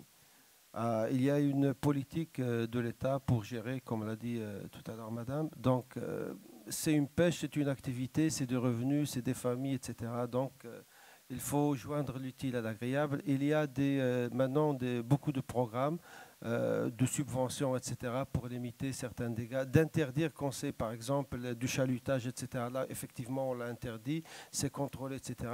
Certains filets qu'on a interdits parce que ça crée des problèmes, voilà, voilà, qui sont interdits à l'échelle. On gère la maille du filet, en fait, hein, pour ne pas prendre tout. Plus la maille est petite, moins on laisse de chance aux petits gabarits de s'en sortir. Et puis par l'éducation, c'est très important, la sensibilisation, parce que si on surexploite maintenant, pour nos enfants, il n'y aura rien. Donc surexploitation, en tout cas, toujours au niveau des stocks. C'est une réalité au Maroc, c'est surexploité. Ouais. Pierre Boisserie et après Milad Fakhri. Quelques remarques sur la pêche.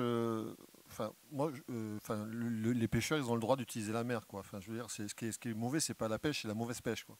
Et quand on parle de pêche, on voit dessus de gros chaluts, etc. Avant d'être de gros poissons, on a des petits poissons, des moyens poissons. Les petits poissons et les moyens poissons, c'est aussi des gens qui pêchent au bord du littoral et qui, dans certains secteurs, font plus de prises que des pêcheurs professionnels. Et quand on tire la bobine comme ça, avant d'être un gros poisson, on a un petit poisson. Un petit poisson, c'est nurserie de poissons. Et nurserie de poissons, c'est à la côte. Et à la côte, c'est des aménagements. Donc, un mauvais élu qui va mal aménager sa côte va détruire des frayères qui peuvent avoir des incidences sur la pêche professionnelle dans 5 ans, dans 10 ans, dans 15 ans. Donc, en fait, c'est un peu facile, même si c'est vrai, parce qu'il y a eu quand même de gros abus d'incriminer la pêche professionnelle. Mais en même temps, je pense que ce stade-là, il est un peu derrière nous. Et qu'aujourd'hui, on a besoin, et Denise le disait, on a besoin de mettre autour de la table toutes ces différentes compétences-là ou ces différentes responsabilités-là pour trouver des synergies qui fonctionnent un peu mieux. Je reviens sur cette question de compréhension par rapport à la biodiversité. Moi, je comprends en poisson et encore plus en pêche commerciale, mais il y a un an, j'ouvrais mes journaux, il n'y avait plus de thon. Donc, si on est en période de crise, j'ai lu le journal ce matin, il y a des thons partout. Alors, moi, je veux bien croire qu'entre le moment où on a pris des mesures d'interdiction de pêche et un an après, on a eu un super recrutement de gros poissons, mais en même temps, c'est un peu difficile de comprendre. Donc, on voit bien que si on n'arrive pas à comprendre comment fonctionne le milieu naturel, on n'arrivera pas à gérer correctement le milieu naturel, à concilier ses usages avec cette protection de la faune et de la flore, et à faire en sorte de garantir une biodiversité qui, de toute façon, la biodiversité telle que je l'ai connue quand j'ai commencé à mettre la tête sous l'eau, c'est plus la même que maintenant. Et je pense que quand je finirai ma carrière, ma vie, la Méditerranée aura encore changé. Donc, de toute façon, la biodiversité marine, Denise le disait, c'est une perpétuelle modification entre les espèces qui apparaissent et les espèces qui disparaissent, etc.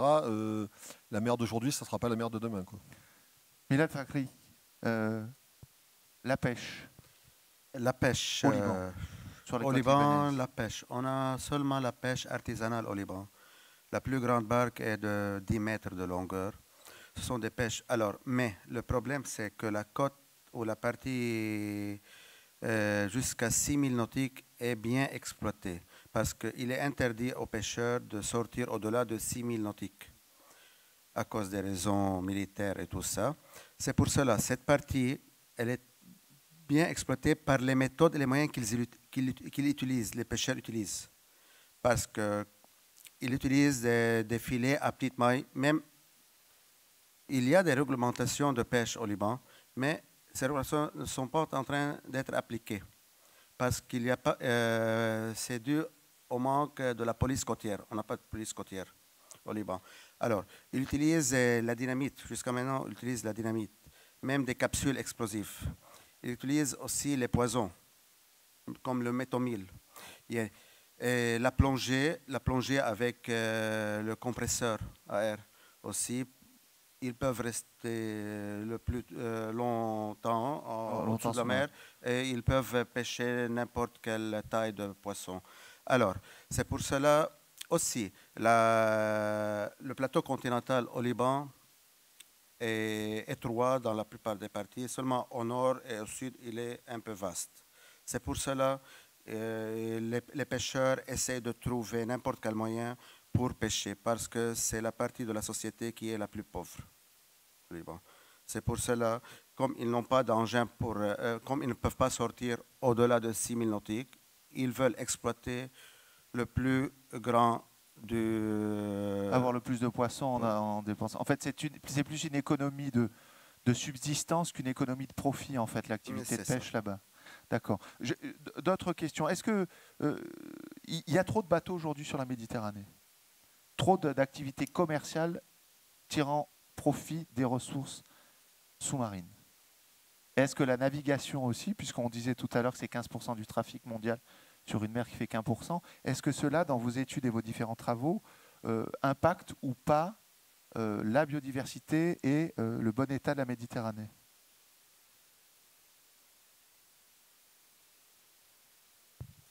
Pour nous, il y a trop de bateaux de plaisance. Ouais. Oui, on n'est pas sur le pêcheur, on n'est pas sur le commerce. Sur le pétrolier, on est sur le bateau de plaisance qui va impacter les petits fonds côtiers. Voilà. Mais c'est un peu pour faire de la provoque aussi. Oui, un peu. Effectivement. Alors, les bateaux, c'est quand même un problème. Parce que quand on dit bateau, hein, c'est quelque chose qui flotte sur la mer, mais en réalité, il y a différentes catégories et ça induit différentes catégories de nuisances.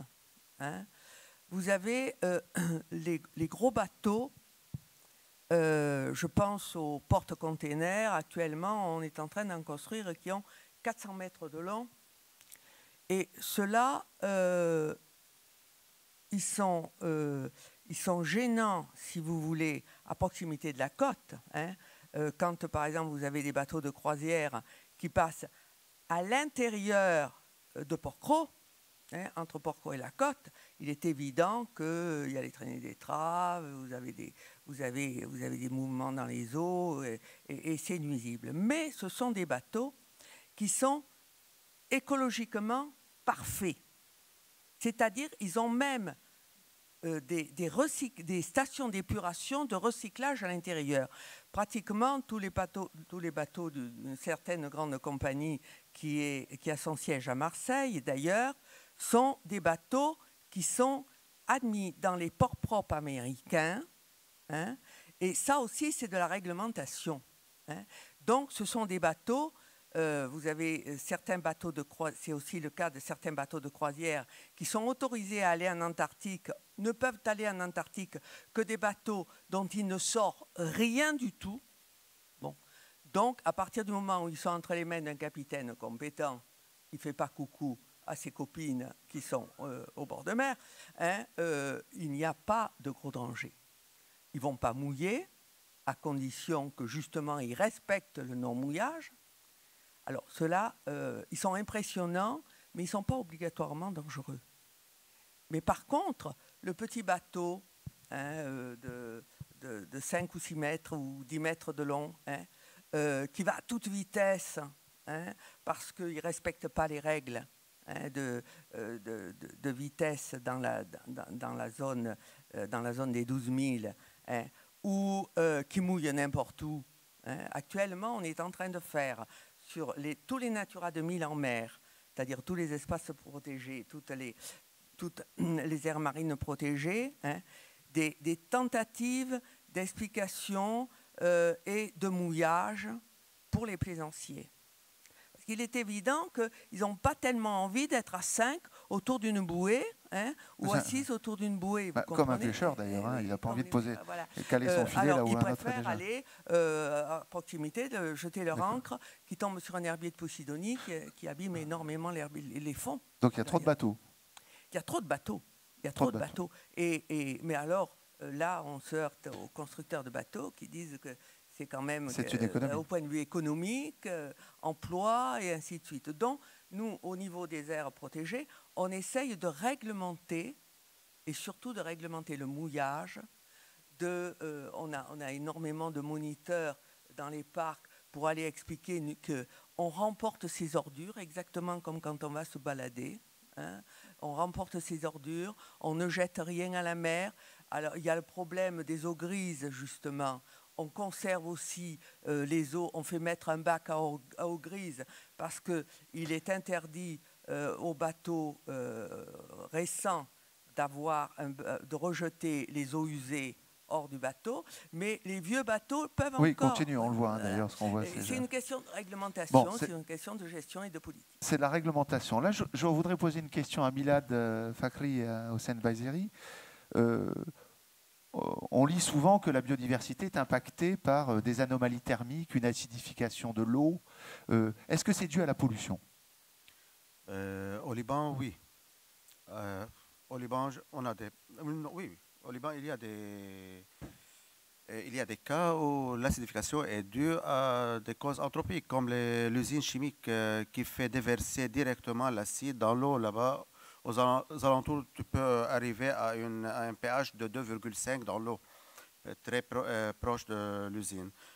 Plus tu t'éloignes, tu auras 5, 6, 7, ça dépend. Le pH, c'est l'acidité en fait. Hein. C'est un peu comme le savon. Hein. Plus le pH est neutre, mieux c'est pour la peau. Le pH de l'entremer, c'est entre 8 et 8,3. Ça dépend de la saison. Ça dépend de la saison. C'est entre 8 et 8,3 au Liban.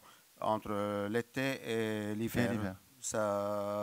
Ça diminue avec la température, quand la température augmente, et ça augmente quand la température diminue. Mais à côté des usines qui produisent des engrais chimiques, on a l'acidité est très forte.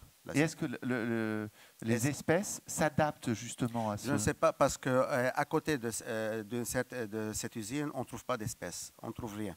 Ah, bon, bah, au moins... C'est une partie morte. Ouais, mais elle est limitée, ok. Elle est limitée. Elle est limitée aux entourages de quelques dizaines ou bien une centaine de mètres au-delà de l'usine. Après, la biodiversité commence à reprendre le pas. Hossein Baizeri? Concrètement, du Maroc, effectivement, il y a certains exemples comme ça sur la côte atlantique où il y a des déversements directs, donc des diminutions de pH, etc. Et donc, ça crée autour un désert biologique. Mais je pense que là, on peut parler d'une manière générale, hein, des changements globaux, entre autres, pour introduire ce terme, des changements climatiques qui se matérialisent au niveau marin par des hausses de température qui ont été constatées, une diminution diminution de pH qui entraîne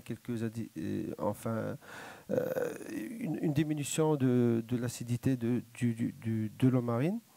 Donc là, il y a des exemples. Il y a certains, il y a deux courants. Il y a des personnes qui croient, qui disent que c'est effectivement ça existe. Il y en a beaucoup.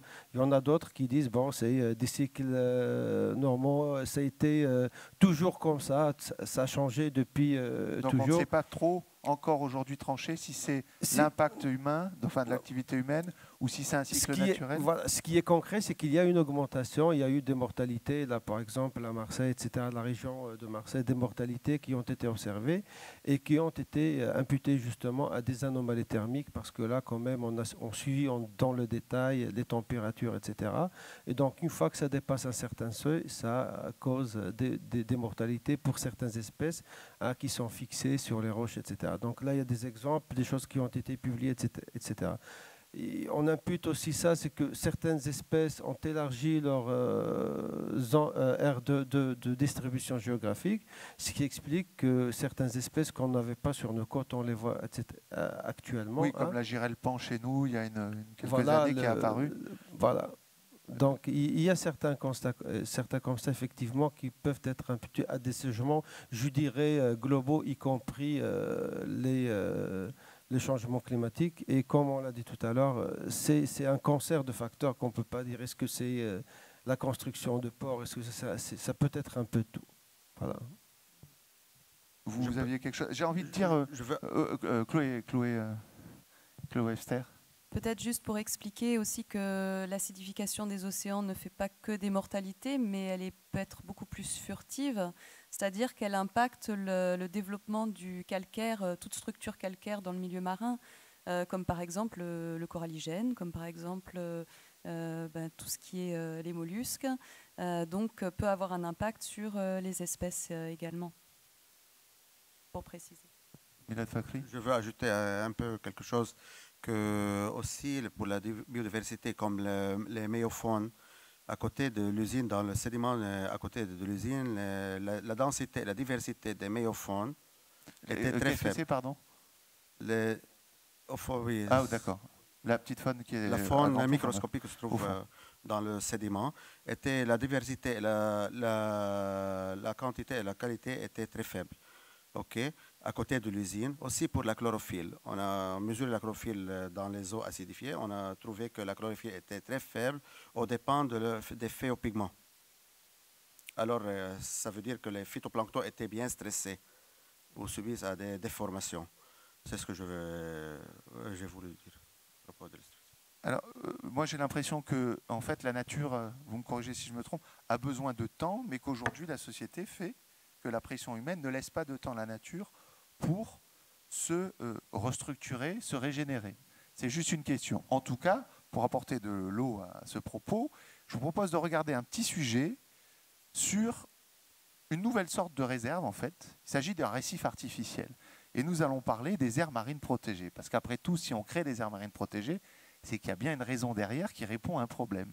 On regarde ce petit sujet et après, nous allons enfin parler des aires marines protégées, des parcs marins, des Natura 2000, avec leurs avantages et leurs inconvénients. Alors, un récif artificiel, c'est une structure artificielle qui a été immergée volontairement par l'homme pour accroître la quantité d'habitat disponible sur le fond pour les animaux marins.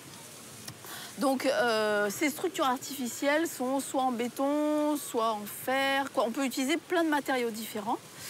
Et le but, c'est de produire du poisson, en particulier en France, lorsqu'on immerge des récifs artificiels, c'est des récifs de production. Dans le monde, on peut avoir d'autres types de récifs qui peuvent permettre d'avoir des activités de loisirs, comme la plongée sous-marine ou la pêche de loisirs, ou bien des récifs de défense qui permettent de créer des obstacles vis-à-vis de certaines activités illégales, et notamment le chalutage, lorsqu'il est effectué trop près des côtes. Alors, par quoi commence-t-on? On ne va pas donner tout de suite le micro à Denise Bellan-Santini, sinon elle va Chloé Webster, d'abord, aujourd'hui, il y a des aires marines protégées, il y a des parcs marins, je pense à Port-Cros, parc national des Calanques maintenant, parc de la Côte Bleue, la réserve des Aresquiers, les îles Médès en Espagne. Qu'est-ce qu'une aire marine protégée et quelle différence entre parc marin, aire marine, parc Natura 2000, parc national? Est-ce que vous pouvez nous parler un peu de ça? Alors, pour commencer, je vais parler de l'amorce, donc les récifs artificiels, qui pour moi ne sont pas des aires marines protégées. Alors je disais aires marines protégées parce qu'aujourd'hui, ça n'a rien à voir, hein, on est bien d'accord là-dessus. Mais en tant que simple humain, lambda, plongeur, si je m'amuse à faire mon mouillage sur ce récif, à plonger avec ma bouteille, je n'ai pas de droit. Je n'ai pas le droit d'aller sur les récifs, je n'ai pas le droit de mouiller, je n'ai pas le droit de plonger. Donc je subis les mêmes contraintes qu'une aire marine protégée ou qu'une réserve. Non, me dit Denise. Non. Bon. Oui et non. Enfin oui dans la réalité, mais non dans la loi. Le récif est un outil de gestion. Un outil. Simplement. Voilà. Et donc, comme tous les outils, il est dans une boîte à outils. Que je n'ai pas le droit d'ouvrir. Je vous taquine, je vous taquine. Donc, continuons. Oui, tout à fait. Je suis entièrement d'accord avec Denise. Donc, c'est un moyen de gestion. C'est-à-dire que c'est un dispositif dont on peut se servir comme moyen de gestion dans une aire marine protégée lorsqu'il y en a le besoin. Par rapport les aires marines, à votre question, justement, Rémi, donc les aires marines protégées, donc il y en a de plein de différents styles, en fait. Il y a celles qui sont spécifiquement pour la question de conservation, il y en a qui sont à des fins de gestion de la pêche, il y en a qui sont pour réguler toutes les multi-activités qui peuvent s'y dérouler. Donc c'est vrai qu'en Méditerranée, on trouve 26 différentes désignations d'aires marines protégées, donc parc national, parc naturel, réserve marine. Bon, je ne vais pas toutes les citer, mais donc en Méditerranée, on a 677 aires marines protégées, dont 507 sont des sites Natura 2000 en mer. Le réseau Natura 2000 étant bien donc été constitué comme un réseau et qui peut parfois se superposer à des aires marines protégées qui étaient déjà existantes, comme certains parcs nationaux. Donc voilà, on a une certaine couverture par les aires marines protégées qui sont avant tout un certain moyen de protection parmi d'autres moyens qui sont d'autres réglementations dans la zone marine et côtière. Ce qui est important à voir par rapport aux aires marines protégées aussi, c'est qu'on a un objectif international qui vient de la Convention pour la diversité biologique, qui est de protéger 10% des océans de la planète. Donc les parties contractantes, les nations qui ont signé cette convention, sont tenues de protéger 10% de leur territoire marin et côtier avant 2020. Ce qu'on oublie souvent de dire, c'est que ce n'est pas juste 10% doit être couvert par une désignation, donc un moyen contraignant politique, mais elles doivent être aussi efficacement gérées. Et c'est probablement le petit os le plus difficile à résoudre, et c'est pourquoi Medpan œuvre pour soutenir justement les gestionnaires d'aires marines protégées à améliorer la gestion du milieu, et surtout, je dirais pas du milieu, mais surtout la gestion des activités qui s'y passent. C'est vraiment ça le nœud du sujet. Oui, parce qu'on a envie de dire, on crée une aire marine protégée, je prends l'exemple de Port-Cros, où l'on retrouve, ou même Estartite, où l'on retrouve une faune et une flore sans doute telle qu'elle était il y a 60 ans, 70 ans, magnifique, accessible dans moins de 10 à 15 mètres d'eau, mais tout autour, sur la frange littorale, la pression, la construction et la bétonisation fait que finalement, on a l'impression d'avoir mis sous cloche quelque chose qui va être impacté directement par l'eau, la pollution, les bateaux, la pêche, le loisir, le tourisme. Donc, quelle est l'utilité aujourd'hui d'une aire marine réellement, si les scientifiques peuvent étudier la mer par un autre moyen, par des campagnes, par des recherches, des échanges, des études sur le plancton. Quelle est l'utilité? Est-ce que c'est vraiment utile? Je vous pose cette question et après je la poserai aux autres invités. L'utilité d'une aire marine protégée, c'est avant tout ce que vous venez de dire. On arrive à renverser les problématiques qui sont donc plus de poissons, tout est abîmé, on ne peut plus rien voir. Donc ça a véritablement son rôle et son effet. Donc vous avez mentionné 2 aires marines protégées qui sont relativement vieilles, Port-Cros ayant 50 ans, l'Estartite, je ne sais plus exactement, mais les îles Médès aussi assez âgées. Donc il y a cet effet, ce qu'on appelle un effet réserve, c'est-à-dire que quand c'est protégé, qu'on n'a pas le droit de prélever, il y a la population de poissons, et pas que, qui va s'accroître et qui au bout d'un moment va aussi aller en dehors de cette zone, mais qui a quand même ne va pas très très loin non plus. Des études scientifiques ont montré que ça s'étend à quelques kilomètres. Et donc ça montre son effet. Après, l'utilité, c'est, comme je disais, l'aire marine protégée est un des moyens de gestion. Et donc, ce moyen fonctionne et donc doit être aussi complémenté par d'autres moyens de gestion. Y a-t-il des aires marines ou y a-t-il des projets d'aires marines au Liban? Pas encore, il n'y a pas d'aires marines, mais il y a des projets maintenant. On a des réserves, on les appelle réserves de nomination, les réserves marines. On a une île à Tripoli. Et à Tyr, on a une autre réserve marine, côtière et dans l'eau. Il y a des projets maintenant pour créer des aires marines protégées. On cible une partie de la côte qui se trouve au nord du Liban, qui se trouve entre 2 grandes usines. Une cimenterie et usine de produits chimiques, d'engrais chimiques. Cette partie, elle est très riche en espèces, elle est espèce diversifiée aussi. Et d'après les études qui ont été faites pendant les 2 missions de l'AXPA et de l'Université d'Alicante, ils ont trouvé que c'est une région très riche en espèces, faune et flore, de 0 à 47 mètres. Et c'est une zone qui se trouve entre 2 usines, c'est bien. Même aussi, il y a une autre région ciblée, c'est à Tyr, entre Naoura et Tyr, c'est extrême sud du Liban.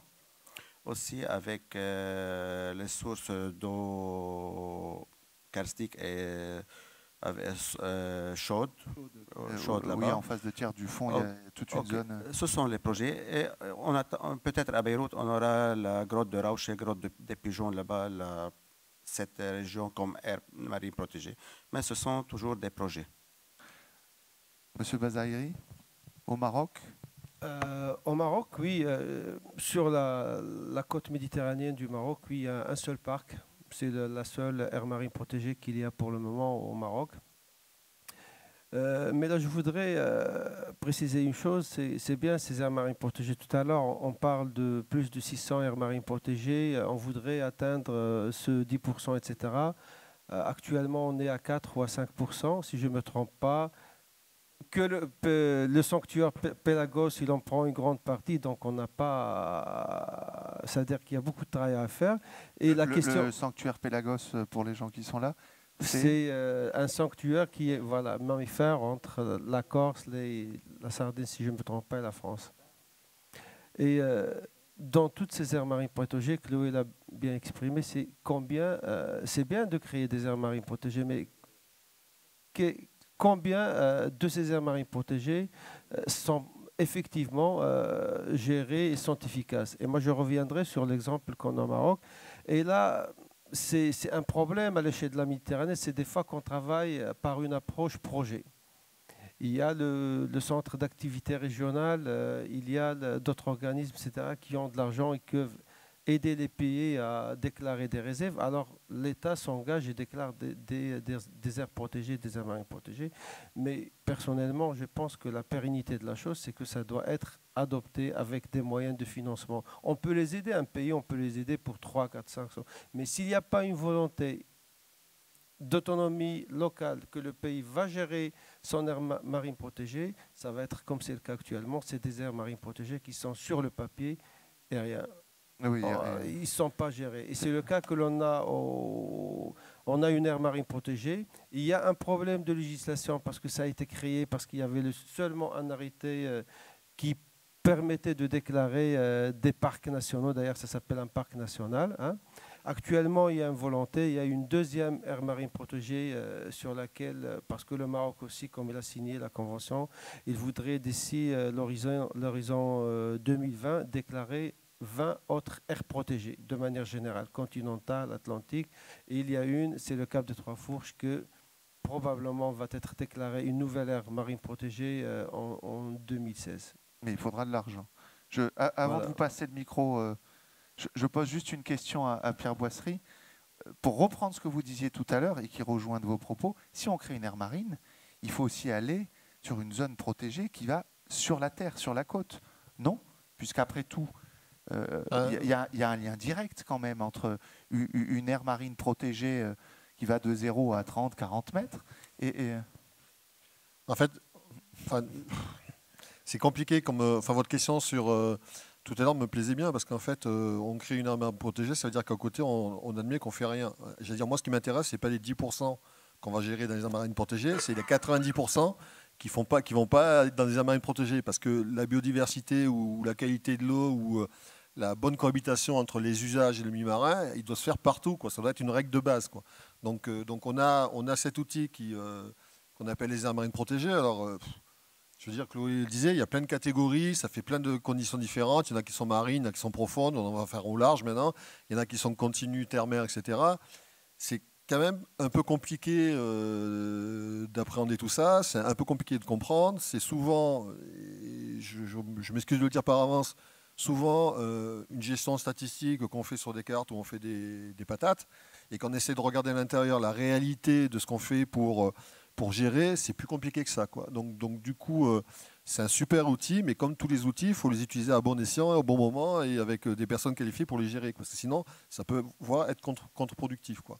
Alors oui, si les menaces qui pèsent sur votre biodiversité dépendent de pression venant de la partie terrestre, ben, vaut mieux être cohérent et essayer d'assurer une continuité entre la terre et la mer. Si les menaces que vous avez sur vos canyons ils sont liés à de l'activité de pêche ou palangre, eh ben, vaut mieux gérer l'activité de pêche ou palangre. Donc il n'y a pas de cas, il n'y a pas de doctrine en fait qui consiste à dire on fait une aire protégée, forcément on va faire ça. Non, il faut se poser la question de pourquoi on fait l'aire protégée.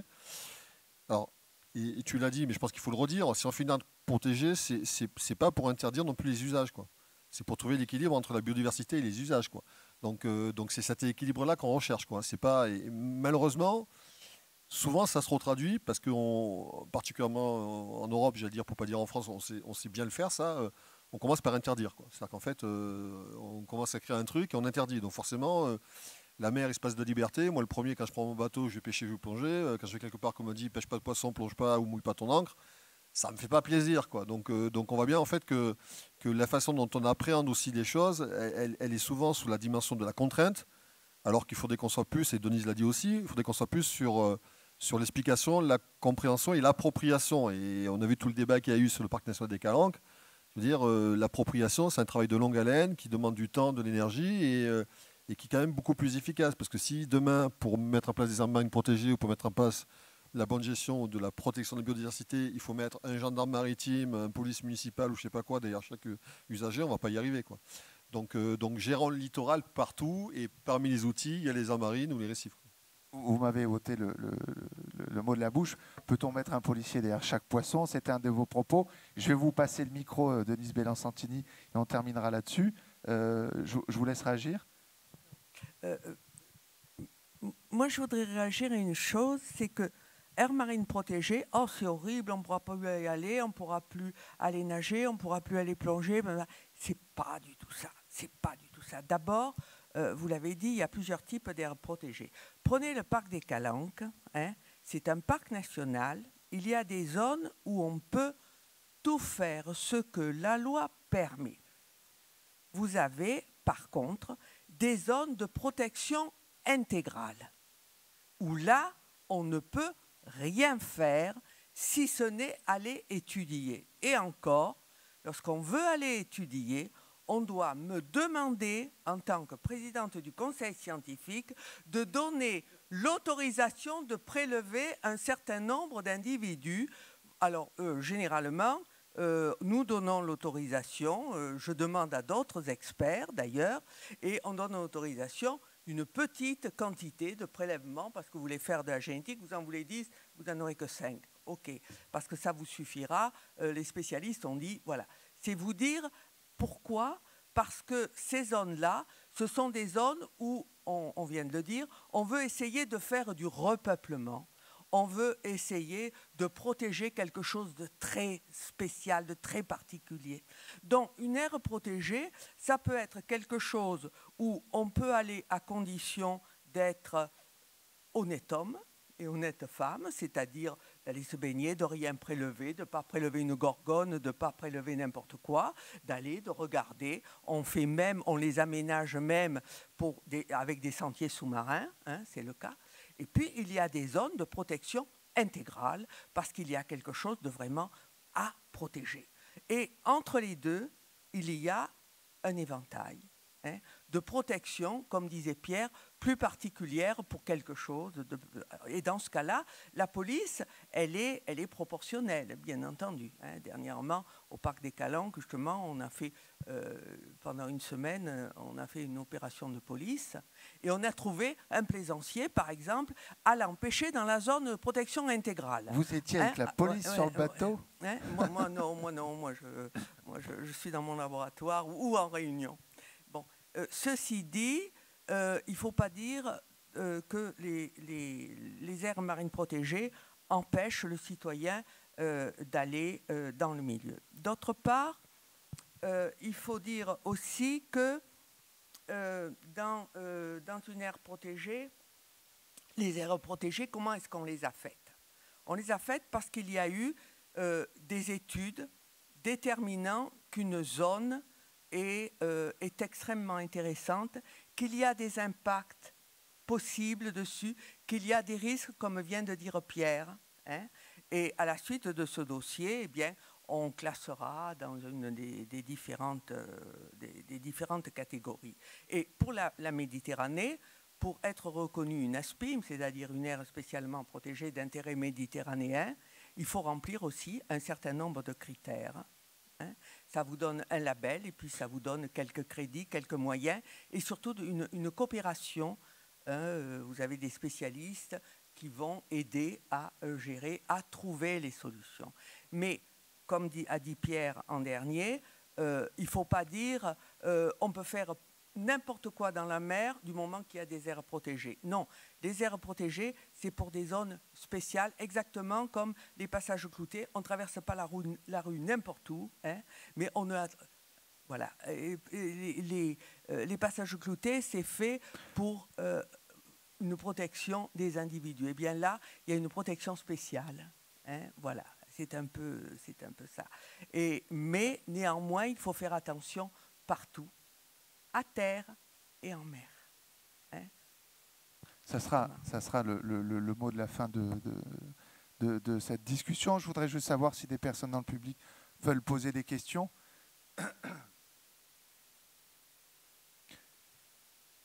J'ai pas de lunettes. Un jeune homme au numéro...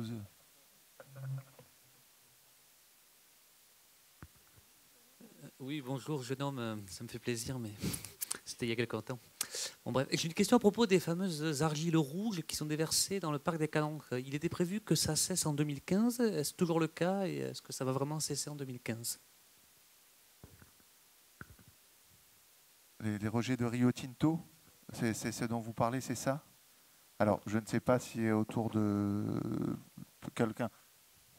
Pierre Boisserie, agence de l'eau, après tout, c'est lui. Hein. Alors, donc on connaît Rio Tinto, c'est un industriel qui est redevable à l'agence et sur lequel on travaille, etc. Mais Denis complétera largement. Ce qui est effectivement prévu, c'est que le rejet ne comporte plus de matière en suspension, enfin de particules rouges. Voilà. Donc, mais par contre, ça, il ne doit plus y en avoir, mais le rejet, il y aura quand même les eaux de process qui seront rejetées dans le canyon. Donc c'est censé être des eaux transparentes, mais qui restent des eaux de process industriel. Quoi. Donc on n'aura plus la couleur rouge et les particules sédimentaires qui avaient un rôle de comblement dans l'érosion, mais le rejet industriel en tant que rejet industriel issu d'un process d'épuration industrielle sera, a priori, sera maintenu dans le canyon. L'enquête publique va démarrer bientôt, donc les résultats sont dans 9 mois, quoi. Donc on verra en 2015. Quoi. Oui, bonjour. Deux choses. D'abord, une petite réflexion, ensuite une question. La réflexion, c'est que je pense qu'il ne faut pas être trop caricatural entre une distorsion de qualité des milieux entre le nord et le sud de la Méditerranée. Le nord de la Méditerranée est un milieu qu'on imagine aujourd'hui un peu plus protégé parce que nous sommes des Européens bien organisés, etc. La réalité, c'est qu'il y a une pression beaucoup plus forte et que nous, déjà, on a détruit l'essentiel. 62% du littoral du nord de la Méditerranée est déjà bâti. Donc effectivement, on a peut-être plus de stations d'épuration que dans les pays du Sud pour le moment, quoique les pays du Sud nous rattrapent.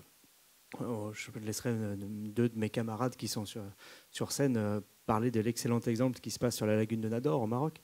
Mais dans les pays du Sud, il y a aussi beaucoup moins de pression. C'est beaucoup moins de plaisanciers, beaucoup moins de pêche, beaucoup moins même de pollution, puisqu'il y a encore moins de pression urbaine sur les côtes. Donc je voulais faire attention parce que plusieurs fois, vous avez souligné le fait que, oui, mais dans les pays du Sud, vous n'avez pas encore beaucoup d'aires protégées, ou oui, vous n'avez pas encore beaucoup de... Enfin, voilà. Je pense que dans les pays du Nord, on est exemplaire sur beaucoup de choses, et notamment pour les bêtises qu'on a faites. L'autre chose, une question pour Pierre Boisserie qui connaît bien le sujet. Justement, pour bien gérer l'ensemble des côtes au-delà des aires protégées, est-ce que la gestion intégrée des zones côtières n'est pas l'outil complémentaire aux aires marines protégées qui permettrait justement de bien gérer l'ensemble des territoires côtiers ?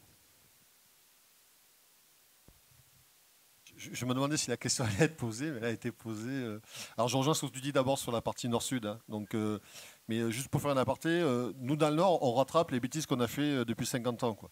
L'enjeu dans le Sud, c'est notamment en matière de coopération, et c'est ce qu'on essaye de faire pour rebondir sur la question de au Maroc, c'est d'essayer d'apporter notre expérience de mauvaise gestion, mauvais aménagement, et les quelques solutions qu'on a pu développer au cours de ces dernières années, quoi.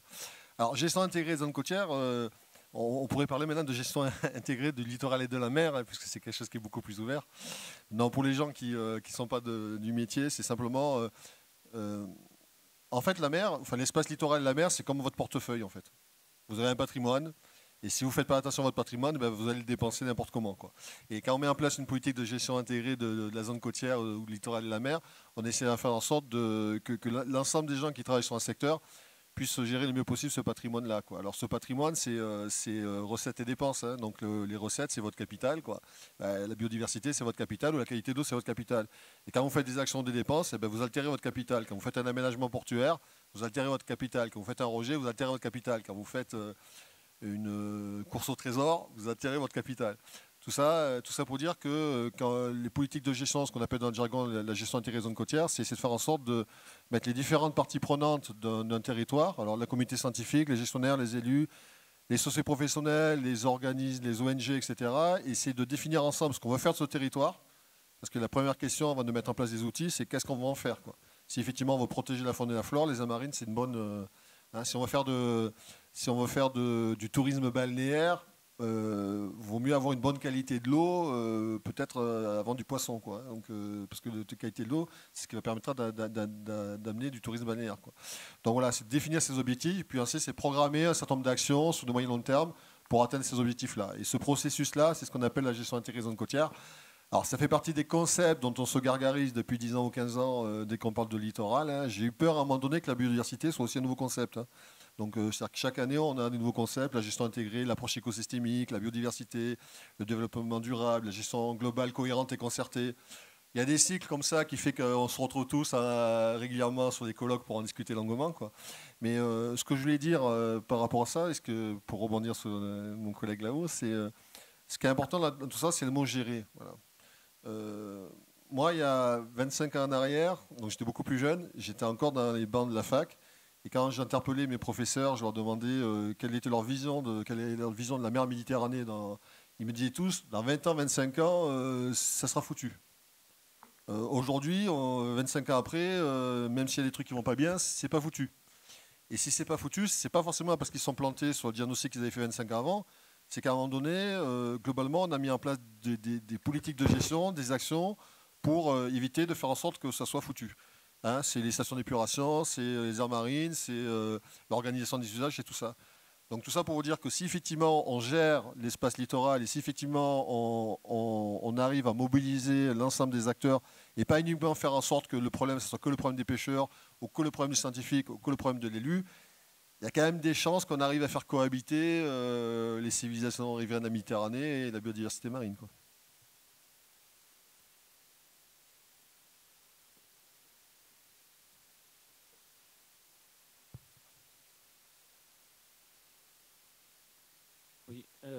J'ai une petite question sur on se focalise beaucoup, c'est très bien, sur la biodiversité, l'identification des espèces.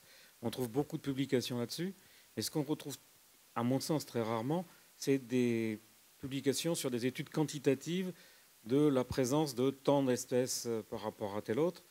Et on a du mal à avoir des indications quantitatives sur la biodiversité. Alors c'est bien d'avoir opéré des espèces hyper rares, mais par moment, on a du mal à voir la fréquence des espèces moins rares. Il y a eu un gros programme qui s'est appelé, je crois, Diversité 2000, un programme international avec beaucoup de publications, justement, sur les bilans systématiques, hein, les bilans d'inventaire d'espèces, hein. C'était conduit entre autres par les Australiens. Il y a une énorme équipe de systématique des espèces marines en Australie.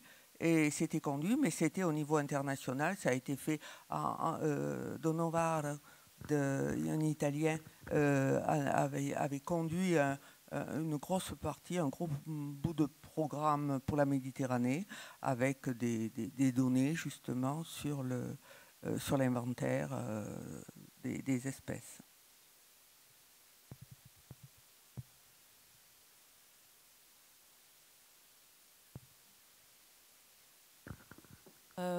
Aussi par rapport justement aux assemblages de poissons et la quantité de certaines espèces par rapport à d'autres, les aires marines protégées sont un superbe laboratoire pour pouvoir mener des études de ce genre, et il y en a beaucoup qui sont faites.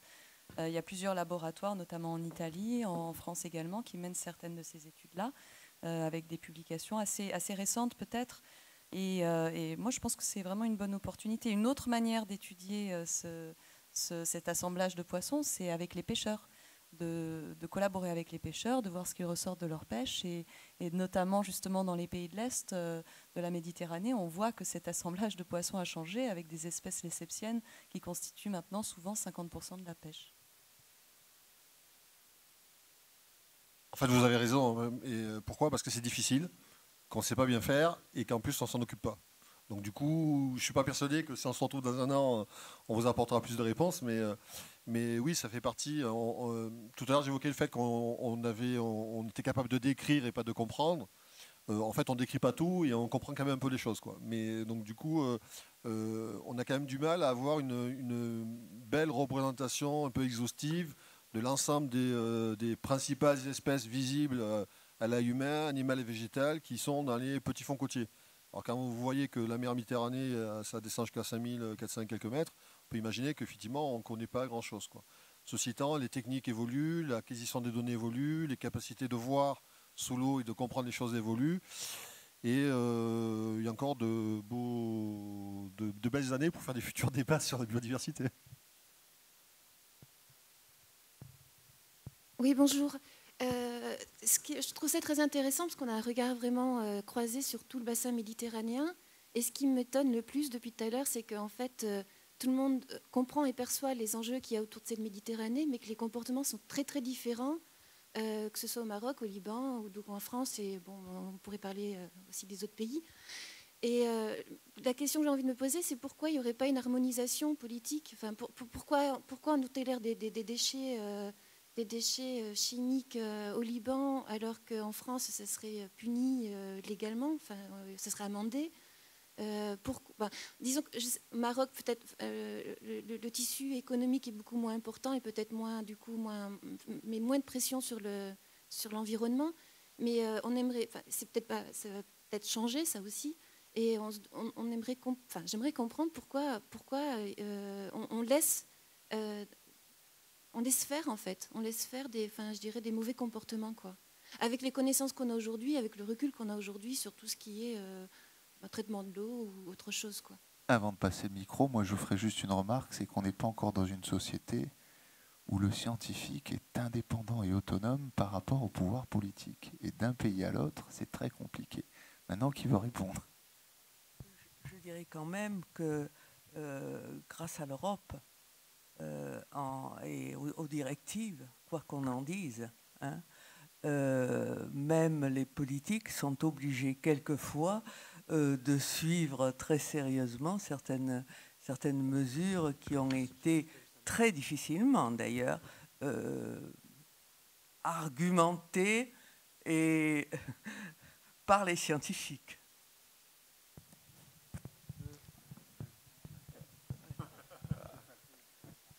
Alors effectivement, il y a des conventions internationales, il y a des choses qui sont faites, par exemple pour l'Europe, le Maroc ne se sent pas concerné, même si sur le plan scientifique, ils appliquent des outils, etc. Mais personnellement, à travers un projet pilote que l'on mène au Maroc, c'est pas en mer, mais sur une lagune avec le Conservatoire littoral et l'Agence de l'eau. Moi, personnellement, c'est un processus qu'on a commencé il y a quelques années et la volonté de changer, il y a de belles choses qui se passent. Il y a une volonté de la part des acteurs locaux, etc. Il y a un apport de savoir-faire de nos collègues français.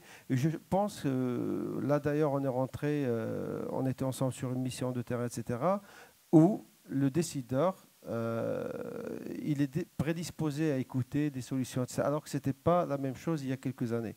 Je pense que ça commence, c'est une question de temps et que ça va venir. Hein, et il y a un peu de politique. Entre scientifiques, il n'y a pas de problème. Quand il y a une publication, on se base sur le travail de Madame Denis, on avance, etc. Mais quand c'est politique, c'est un peu différent. Et là, ce qu'on essaie de faire, c'est que tout le monde, qu'on puisse œuvrer pour le bien de la nature, etc. Mais là, c'est un bel exemple. Peut-être mon ami Fabrice en vous dira plus. C'est un bel exemple sur lequel, décideurs scientifiques, etc., on est sur une bonne voie pour pour protéger au moins une partie d'un écosystème lagunaire. Voilà. À propos du Liban, je ne veux pas parler scientifiquement, je veux parler de la politique. Les grandes usines sont installées depuis plus qu'une cinquantaine d'années. Maintenant, pour camoufler leurs moyens de pollution, ils commencent à installer, chaque grande usine commence à installer un département pour l'environnement à l'intérieur de chaque usine. Alors, de cette façon, ils trichent les politiciens ou bien la municipalité qui sont en train de préserver l'environnement marin. Alors, pas tous les politiciens ou bien les decision makers, comme on dit, lisent ce qu'on fait comme publication ou bien comme ce qu'on donne comme résultat. C'est pour cela que les grandes usines sont en train de camoufler leur travail par l'installation des départements d'environnement à l'intérieur. J'aurais une autre lecture. Hein. Je vais peut-être vous choquer, mais je pense que la protection de la biodiversité, c'est un luxe de pays riches. Moi, avec certains des collègues, on s'est posé la question il y a quelques temps d'aller faire une mission pour protéger, pour gérer un bout de littoral en Libye, hein, sauf erreur de ma part, quoi. Je ne suis pas sûr que l'année dernière, en Libye, ils avaient une grande volonté de protéger leur espace littoral, quoi. Il y a quand même certains pays riverains où quand vous baladez dans les communes, vous mettez les pieds dans les eaux usées, vous n'avez pas l'eau potable quand vous tournez un robinet. Donc du coup, aller expliquer à ces populations-là, attendez, faites attention, utilisez une maille de filet 10 ou une maille de filet 12 parce que vous allez avoir une baisse de biodiversité marine qui fait que la Méditerranée va être... Franchement, je ne suis pas persuadé qu'on soit à ce niveau-là de préoccupation là-dedans, quoi. Et la responsabilité qu'on peut avoir, nous qui avons passé ce cap-là de préoccupation, c'est essayer non pas de décider à la place des pays responsables, hein, parce que je veux dire, à la limite, je vais faire aussi de la provoque, un pays un pays riverain à la Méditerranée qui veut abîmer ses côtes, il a le droit, c'est ses côtes à lui, quoi. Je veux dire, c'est pas à nous avec notre éclairage d'occidentaux ou si on parle de la Grèce pour parler de la Grèce, en arrivant en disant ah, c'est pas bien, vous allez détruire votre biodiversité, quoi. Par contre, on a une responsabilité qui est de faire ce retour d'expérience qu'on a eu, hein, parce qu'effectivement, on a fait des erreurs d'aménagement qui 30 ans après, quand nos consciences ont été un peu plus éveillées et quand on a été capable de consacrer des moyens réglementaires, financiers, législatifs, etc., de se dire, voilà, il faut qu'on se préoccupe maintenant de la santé du milieu naturel. Mais pour arriver à ça, il y a 20 ans en arrière, sous le littoral, on n'avait quasiment pas de station d'épuration, quoi. Aujourd'hui encore, il y a quelques secteurs du littoral ou en Corse où on a du mal à avoir de l'eau potable, quoi. Donc voilà, s'occuper de la biodiversité marine, c'est vachement important, mais les gens, les individus, la santé humaine, c'est quand même une préoccupation aussi qui est aussi importante, et notamment dans certains pays des rives de la Méditerranée, quoi. Tout l'enjeu, c'est d'arriver à concilier tout ça, mais aujourd'hui, il y a plein de secteurs sur lesquels les fondamentaux, ce qu'on appelle nous dans le jargon les fondamentaux, on ne les a pas encore, quoi. Donc ça peut expliquer aussi pourquoi on n'est pas non plus dans le même niveau de préoccupation d'une rive à l'autre, quoi. Par rapport à justement cette volonté politique, je pense que je vais être encore plus cynique. Il faut voir qu'est-ce qui fait le plus d'argent. Les compagnies pétrolières, les compagnies chimiques, et souvent ce sont elles qui sont derrière les gouvernements, tout simplement. Justement, je voudrais juste vous apporter un petit éclairage là-dessus. Et puis après, on m'a grondé quand j'ai piqué le micro parce qu'on m'a dit qu'à 19h, il fallait fermer. Donc je vous laisserai conclure après peut-être. Mais juste par rapport à ce qui était dit, effectivement, il y a avant tout la souveraineté des pays et chaque pays est souverain pour son avenir et son destin. Et effectivement, malheureusement, tous n'ont pas choisi de protéger l'environnement et le littoral et ils le font aujourd'hui le mieux possible parfois.